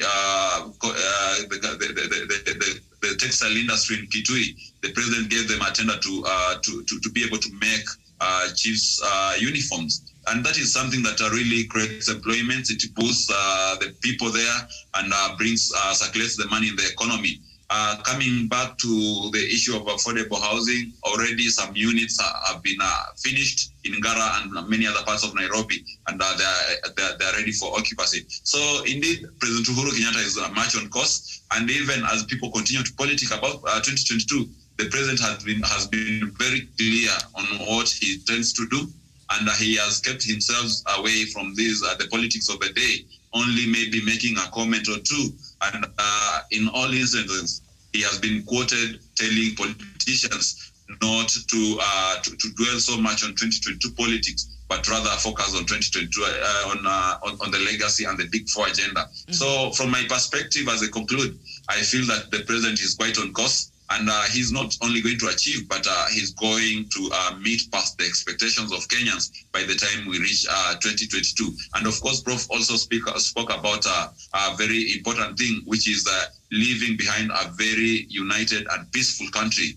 That was the best he could ever give Kenyans, because Kenyans have known no peace since 1992, when we used to have post-election violence every election year. So if he can be able to leave a united country, a country that is not defined by violence each and every election year, then that will be a very, very big legacy for President Uhuru Kenyatta.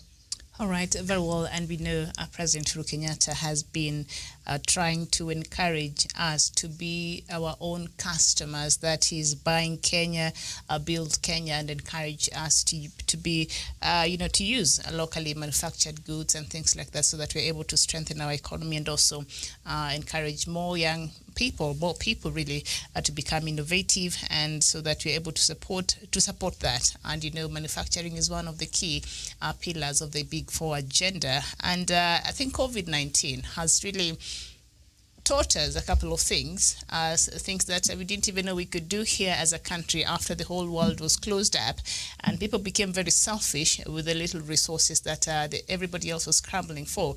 We learned that we could actually make our own masks here in the country. We could actually make our own PPEs and other things, and we didn't necessarily need to import them from outside the country. So really, it arose something that we didn't even know existed. So is this sector of manufacturing, and we've seen, countries like you keep referring to, like China and Hong Kong and countries like that, they have become self-sufficient because of the strong manufacturing industries that they have. Their country like China boasts of having a very strong manufacturing industries from the small people in the villages to up there. So they encourage that. So China is where it is today because of it manufactures almost everything that you need in the world that is being used. It comes from China. So is this a sector that perhaps, if we properly explore, there could be opportunities that has the potential, to change the trajectory of this country in terms of being self-sufficient? Somebody keeps reminding me here how much money we owe China.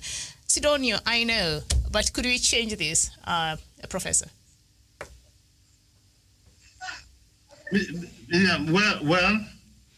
I'm saying yes. If we took money from China, I want to start from there. Okay. And we put it in good use. Yes. we will have no problem to pay because the money was put in good use.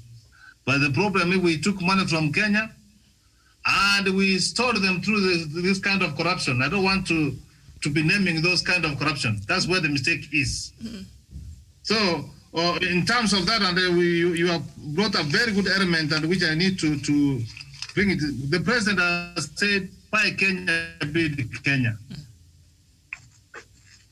And in fact, the president has been on record trying to improve the welfare and the lives of the people of Kenya, even especially the youths. See what he said about the buying of the beds. I'm happy to tell you that those beds have passed the standards of Kenya Bureau of Standards. See how those young men, and he's keeping on asking for us, Miriam, to take this country forward. We have to embrace innovation. We have to support our young people. And the president is on record in doing this. Miriam, see the relationship between the county government and the national government these days. Are you seeing the governors and the national government talking to shouting at each other? He has brought that harmony. In fact, he has asked Miriam, it is because the president doesn't have people. I know he has, but they should do more on this. Do you know the Big Four agenda have been aligned with the county governments? No, you don't need to see these things when you go in the rural areas, even in your village. You can at least these days see in terms of infrastructure, the roads are accessible. He has aligned that one. Miriam, haven't you heard the president saying, let the pending bills be paid? The money which has not been paid, even during this time for COVID-1. So this is a man who is committed to ensure that Kenyans have money so that they can do more to build their country. Miriam, even when it comes to disaster preparedness, do you know that this one has been developed? The governors these days, the county governments, are prepared on how to face a pandemic even before the national government comes in. So, Miriam, what we need to do, we can take as much money we want to take from China, but we put it where it can be able to develop the country so that we can be able to generate money. Miriam, the last railway line was built when? 1901. The same president we are talking about, Miriam, he has midwived the standard gauge, and it is reaching Nakuru, Naivasha. We are having a dry port. We are seeing Kisumu, the network around Lake Victoria opening up. So we can take goods from Mwanza, come to Kisumu, go to Kaba. So the president has committed himself. Do you know, Miriam, before President Uhuru gets out of power, the RAPSET will be in operation. It is just like opening another country. So, Miriam, what I need to do that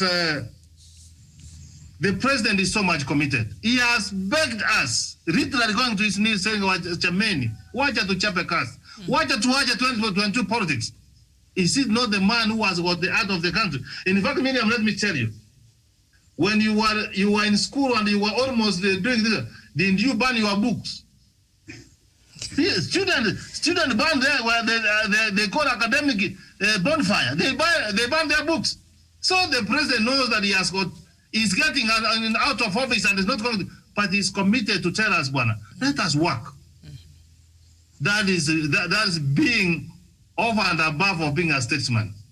I am seeing when we will come to take audit of his records, of his Big Four agenda, he has done extremely very well in terms of that. Thank you. All right, very well. Thank you, Miriam. I'm around. Yes, I can see that. But I wanted Karen to come in first, and then you come in. Yes, I've arrived at the base. Yes.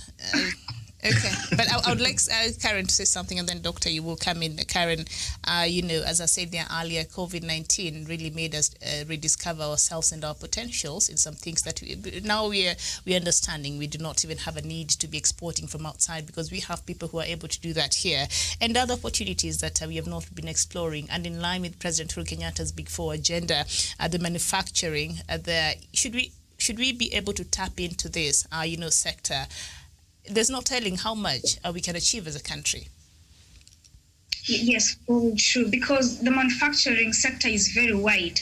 And through it, if we invest so much in it, we will be touching, very important areas like we can even improve our economy. Why? Because we are coming up with our own productions. We can get to a point where we'll be able to export these things, what we're producing as a country. We're going to sell it to other countries. So through that way, we can even get revenue. Some other way in which the manufacturing industry, if invested well, we can gain a lot from it is because we have these manufacturing industries, then we have to improve our roads. Something else, apart from that, we have to, we attract investors, and not just investors here. I'm talking of, high network investors. Mm-hmm. All right, we seem to be experiencing a bit of a technical hitch there from Karen's side. Karen, once you're able to come back, please continue. Are you able to hear? Oh, go ahead. You're a bit hanging there, but complete your thought. Yeah, so we even have people employed in manufacturing industries. So it's a wide sector that if we invest so much in it, we will gain so much out of this sector. Apart from that, registration is made easier. If you want to register your business, it's quite easier. So we'll be able to register more and more manufacturing industries very fast, and that means our business will be growing, we'll be gaining more and more revenue. So manufacturing is so wide, and because it has employment in it, it has us exporting, the infrastructure improving, and all of that. So we can gain a lot out of manufacturing industry. Very well, and I think the registration of companies and all that has been made very easy and possible through, I think, the Huduma centers. It has really transformed the way in which government operates. Doctor, come in. Yeah, thank you very much, Miriam. I'm finally on land, and I want to take this opportunity to thank you. I want to say I thank Professor Daniel, Sean, Karen. Thank you very much, and Miriam. Today is a great day for me. A great day in the sense that corruption is being fought, in the sense that there is some semblance, Professor, of something is going on, something is moving. That is what a revolution is. A revolution is you get what we call people's gains. Let's not be social media operatives who are running these things through social media. Uhuru Kenyatta has created a revolution, a change in the direction of the fight against corruption. Clear me not, love me not. He has brought 4 big pillars: the food security, the health security, universal care, manufacturing, and housing. Whoever takes over from Uhuru Kenyatta in 2022 will not reverse this, because there is no Kenyan who will accept a reversal. It is like Mugabe created a land reform program. Whether you go to Mass, whether you go to ask God or Angel Gabriel, that can we somehow reverse the land, remove it from the blacker people, and give it to 4,000 Kanaka farmers? No Kenyan whatsoever, no Zimbabwean will ever accept to surrender his plot and give it to the white man. That is a revolution created. Uhuru Muigai Kenyatta has created a revolution. Whether it is Ruto, whether it is Raila who takes over power, or Kalonzo, or Moi, or whoever, not Mudavadi, I think I'm not mentioning him because you want to get it. Or Ruto, yes. The what? I'm saying or DP Ruto. Should any of them, yes. I am saying whether it is Ruto. Yes. I don't know why you want me to say DP Ruto. But President Uhuru Kenyatta has set the tone of the country moving forward. Yes, please. Then let me not, now you have made me lose my thought, but it's okay, let me come back. Is Dr. William Ruto, if you want me to say that with this degree of ecology, I can't say that. I did not do ecology. I did not study plants to steal people's land and ecology. I studied, you know, when you study how flowers work, how plants work on land, you end up stealing even land. So me, I studied political science. Give me a break. Please. That is the only subject I know. I'm not going to study plants. I don't know how plants are grown on land. But here is a situation where people have even started to go to improve stealing tactics of even grabbing more land. So that is not my problem. It is in the public arena. When you come in politics, and if you open up the Pandora box of politics, we shall open. You open, we open. You close, we close. I've told you today, Wesonga. Those who don't want, who cannot stop it, fine. But you open, we open. The DP Ruto can be told on the mainstream, well, hello, Your Excellency, not here. Finished. That is it. There's a time when you cross a Rubicon. Hello? You cross a Rubicon, create yours and fight me. You create an institution, then fight me. No problem. Sio yote tutakuwa kwa social media. Tupigane. Hakuna kucheza we shout a man every day. Do you feed him? You can't insult the president and we watch you. You can't open another media outlet like this. Wacha tungangane. Tuone nani atashinda. We have defeated others before they have come to us. You alone cannot defeat us. You have come to us, we never went for you. As long as I stand, there is that star that God has given me. A side that I am on always wins. Hallelujah. A side I am always on will win. Let Ruto try in 2022. If I'm not on that side, he will never win. Nakwambia sasa leo ujue. If I'm alive, I'll come back to ask you. Yo mambo ya kupembeleshana sasa imeisha. Instructions clear. Inaisha. The honeymoon is over. Mambo ya kutishatisha watu ataua, atafanya nini bali. It's over. Watu sasa wanangoja. Hey, for how long? You can't tell us you have stolen, but you are not stealing here. Eh? That's that. Okay. We don't want to say this side where the Kemsa.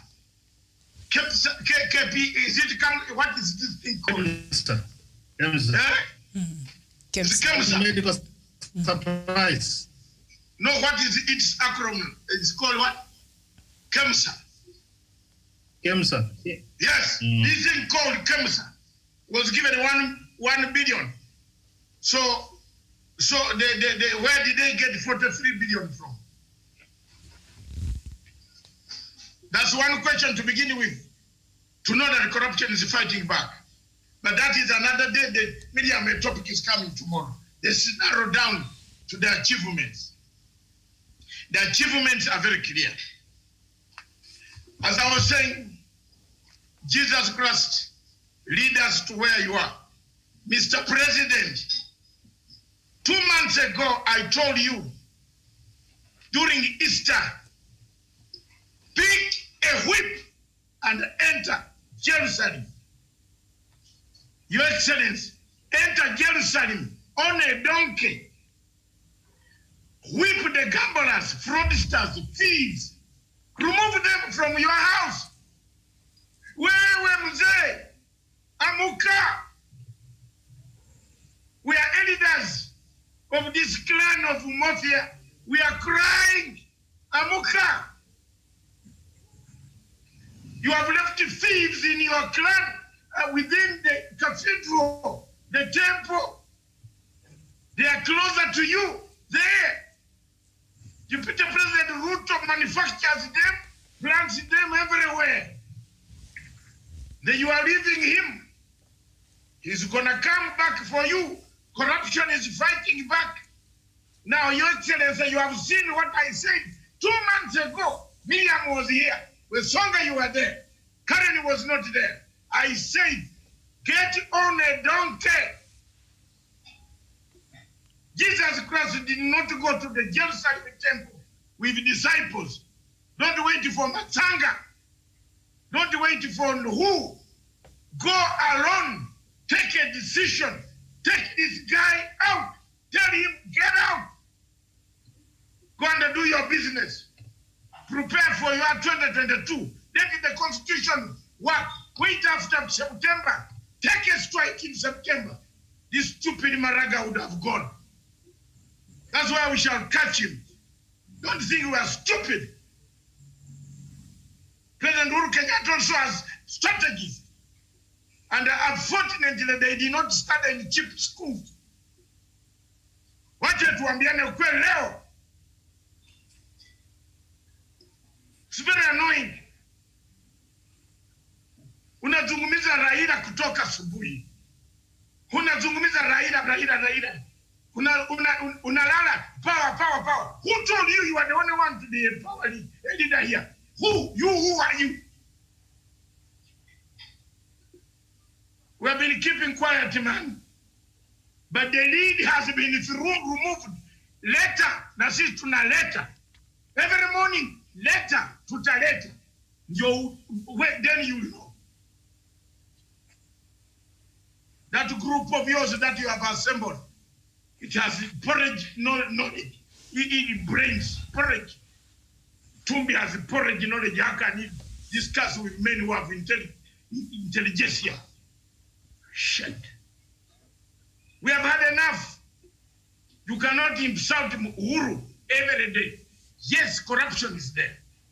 Yes, anybody who has touched the money million must be taken. But let's wait for the report. Let's wait for the report. The president has not shielded anybody. But for you to use this corruption and tell us, I am not in government now, see. Yet you stole money of Emerald Dam and bought blankets for Dancing Hotel in Mombasa. Why are you not telling people? Where you go and sleep quietly? Where? Aterere. We are war veterans, Bwana. Uhuru should not be joked about. You're telling, mlichukua pesa za Emerald Dam, mnanunua blanketi, mnanunua suka, mnanunua fox cutlery ya kukula, na glass namna hivi. Unaona? Hii glass inafanya damu. Can this glass build a dam? Wewe nani professor, these things, don't accept these things. We are not going to accept. All 100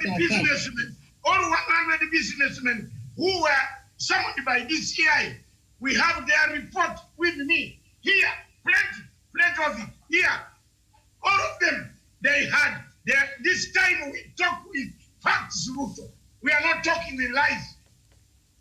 The statements they have made indicate they were buying these things stored so that your PA goes to collect them.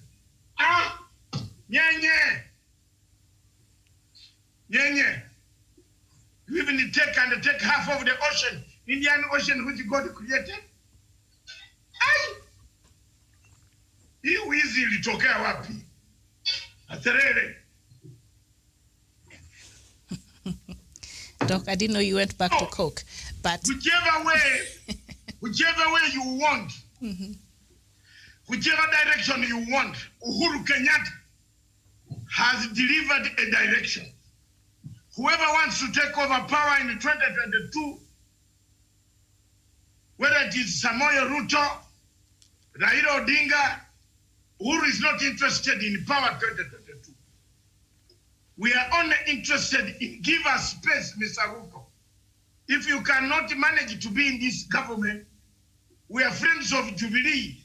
You are not the only one who contributed even money. You did not even pay money in Jubilee. Yes. You did not pay any single money. I can tell you where the money came from. For the campaigns of Jubilee Party. You did not contribute a shilling. We have not revealed this to the public. My friend, you people, we have not revealed this. So this party is not only yours. Some of us contributed over 20 vehicles, 20, to do campaign for free. We never charged even fuel. We never charged even fuel. Now, you have reached us a point where we are going to get annoyed. I never charged anybody to give me money for fuel for the 20 vehicles that I gave to Jubilee Party to do campaigns. Who paid me? I broke my hands. Who paid me? The party is not yours because of a good Kenya. We wanted a better Kenya for this country. Once you have a better Kenya, you have a better Uganda. My country will have food. I'm protecting that Museveni then when he doesn't know.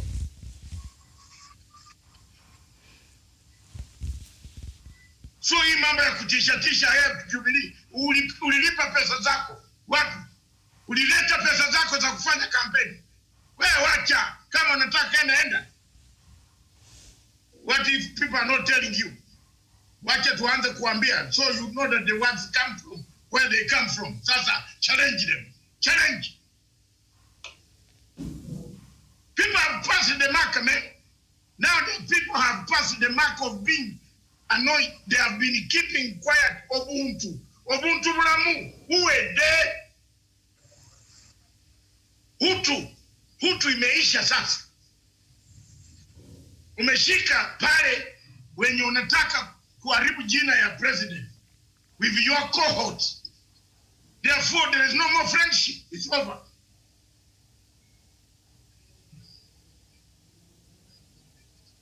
I don't write things. I don't write. I'm the only one in Sub-Saharan Africa.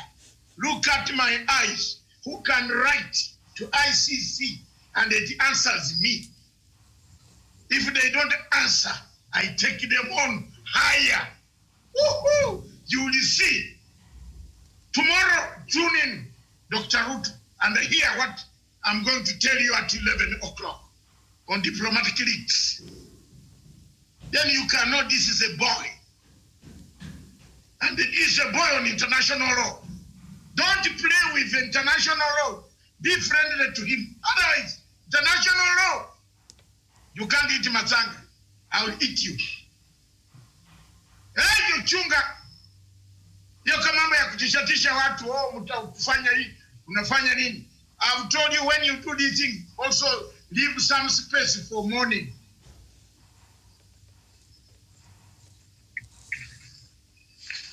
Wachana na Uhuru. Leave Uhuru alone. I paid this television. I paid to put it to defend Uhuru. I did not pay it. Even if it is not watched, I will put my picture here and I watch myself. Yes! Yes! Yes! I can pull a crowd. So I am not coming here to play that I'm not going to defend Uhuru. I created this platform for the defense of President Uhuru Muigai Kenyatta. If you want to watch, watch. If you don't, I will put my picture here and I watch myself. Until you come back to listen to what I'm saying. I'm a Pan-African. So your mambo, now create yours and lie to those people. I'm not lying here. Sasa tunaanza na ink. You have touched ink by ink. We want the report of Kene. Kene, that Sergeant Kene, what happened? Huyo mtoto alikufa bure. Wewe Terere.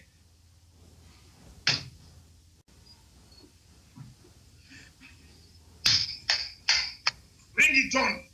Touch Uhuru, we touch you.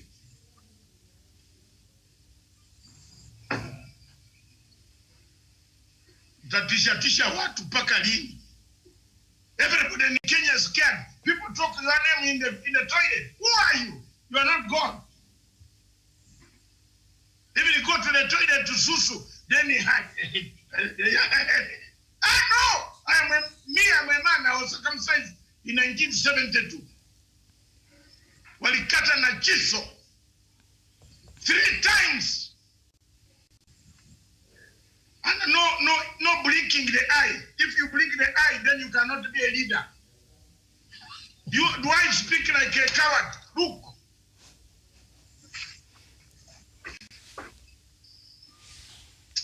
Cheza. Where were you 72? I was already grown up, hammering things in the world. Wachana, Terere. So when I speak as an editor.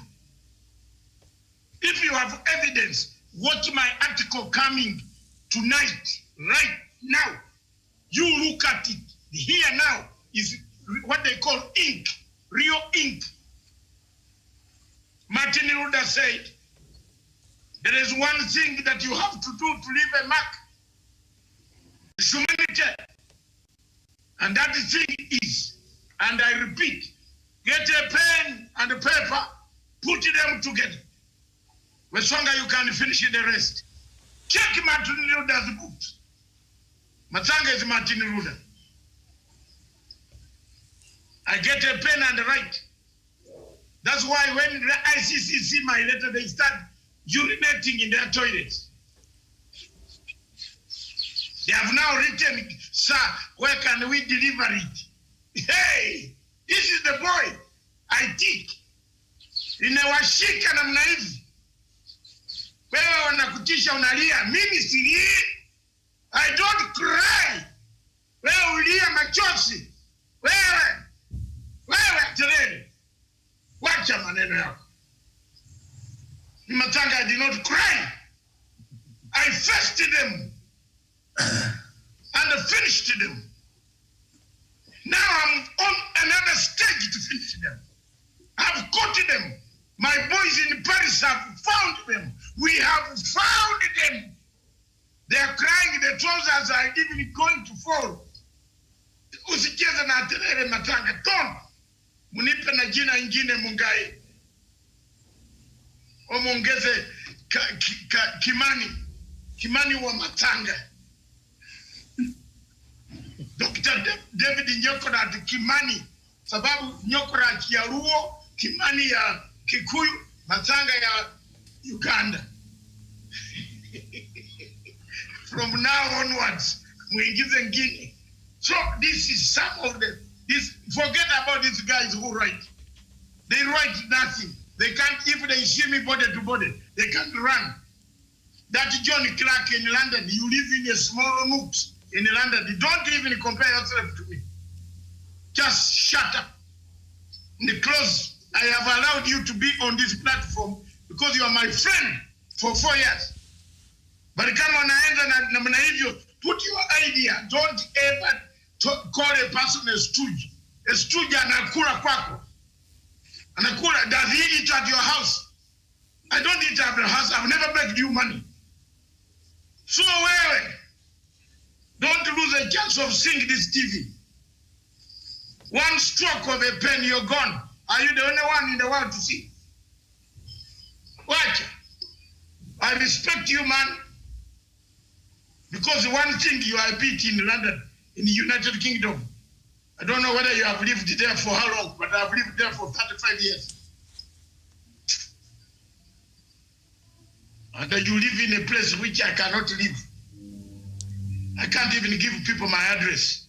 If I live in such a place, wachana wewe. Finished. Wacha tuanze hiyo sasa. Miriam, sorry, I have not spoiled your show. I have made it even worse, dangerous. And those who want to hear today, 3 p.m. today, when Songa not going anywhere, Madam not going anywhere, Karen, 3 p.m., Professor don't go anywhere. Let's have the show of Maraga. I have got everything here. Now I have you ever heard of a story? A man who calls himself a Christian, who goes to 70th day. Watch addition at 3 p.m. No just care. They have charged me early. You have only 5 days. Tender your terminal leave, go slowly. But in any other word between now and that day, I will surrender this video. You not find me. I'm already gone. I'm gone to near God. What can I do? To wait for you for judgment. After all, it is God who can judge us, not you. I am a Christian going to Saturday prayer. Where were you going on Saturday? Where are you going? Where was the medium? Let me keep quiet. I can cry tears. Where? Video. There, took an hour. You see, they have come. All these guys have come to fight Uhuru. Let's not pretend. They have come to fight Uhuru. Maraga is fighting Uhuru. DP is fighting Uhuru. David, indeed, that big head with the hammer is fighting Uhuru. Everybody, all Open Society Foundation, wanapigana Uhuru. Sindio? So Uhuru has nobody who can defend him. Matanga, I'm here, the punchline and the medium and the rest.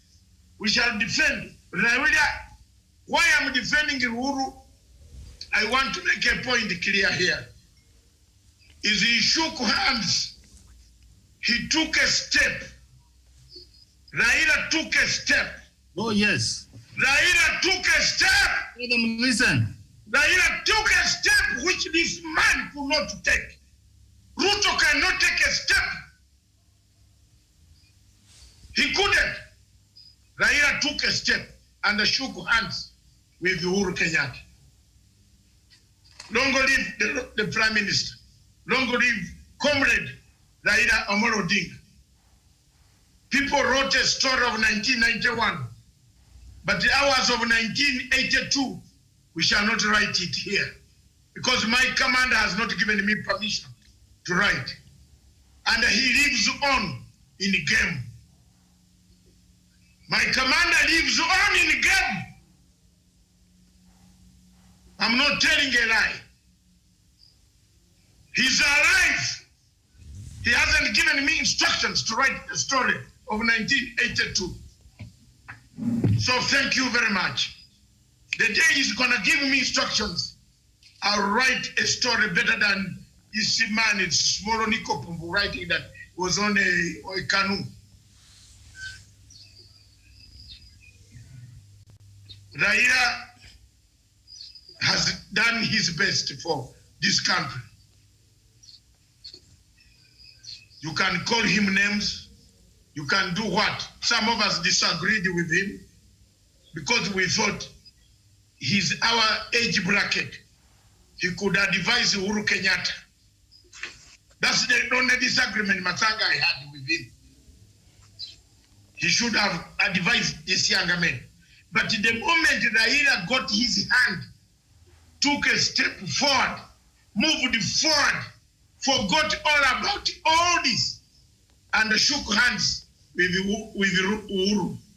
Hallelujah, haki ya Mungu. Hata kama unakuja na sementi ya Tororo, cement works in rock, Tororo. You see that rock, that Ohima, or Bamburi cement, unakuja nayo, itabunja. I'll defend them. I'll defend the handshake up to the end. Yes. That was a good move that no political scientist will ever refuse. Raila, you did a great job. This country is peaceful. Let's agree. Now he wants to spoil it. But this time, I'm telling you, he has been singled out. Niwaambie, naambia musikie. The singling out has been seen. This time there will be not too much. People will come for the real person. Because all these statements that people are making, all this oath, the bombastic senator is making at night, they are being recorded. Because you don't make an oath with trees. You don't make an oath with trees. Did you make an oath with a tree? It was made with human being who recorded it and brought the thing to the police, isn't it? Jamani, hivi tungine hapa Kenya we reason like what? You have made an oath and you allow people to come with your telephones. They have recorded you. Then you blame Uhuru Kenyatta for arresting you.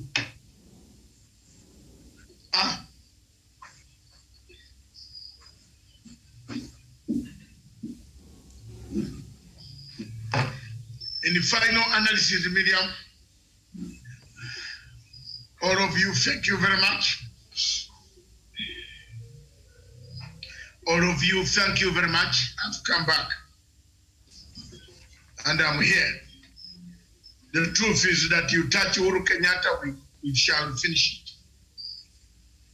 Wait for my statement from today, this afternoon at 3 p.m. I invite you to a special sitting. And you will be the speaker of the special sitting. I will be a contributor.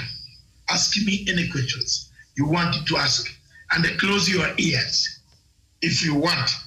But put a microphone to hear what I'm going to say. If I were Maraga, I should not have done this interview. Because you bring a lot of ghosts. Keep on watching. Thank you very much. All right. Thank you there, Dr. Matanga. Thank you, Professor.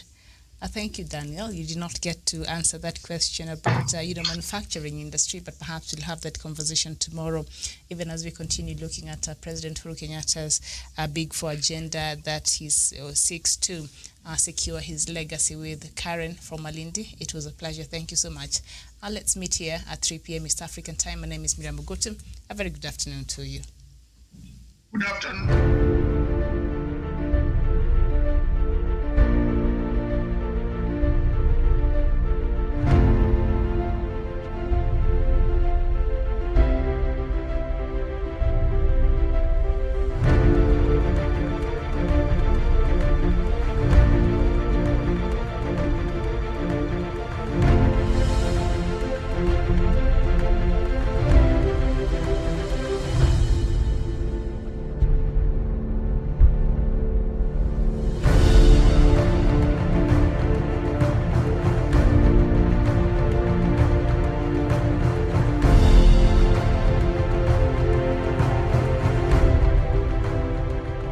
Peace must be our goal and our guide. And all that we strive for as a human family, dignity and hope, progress and prosperity, depends on peace. But peace depends on us.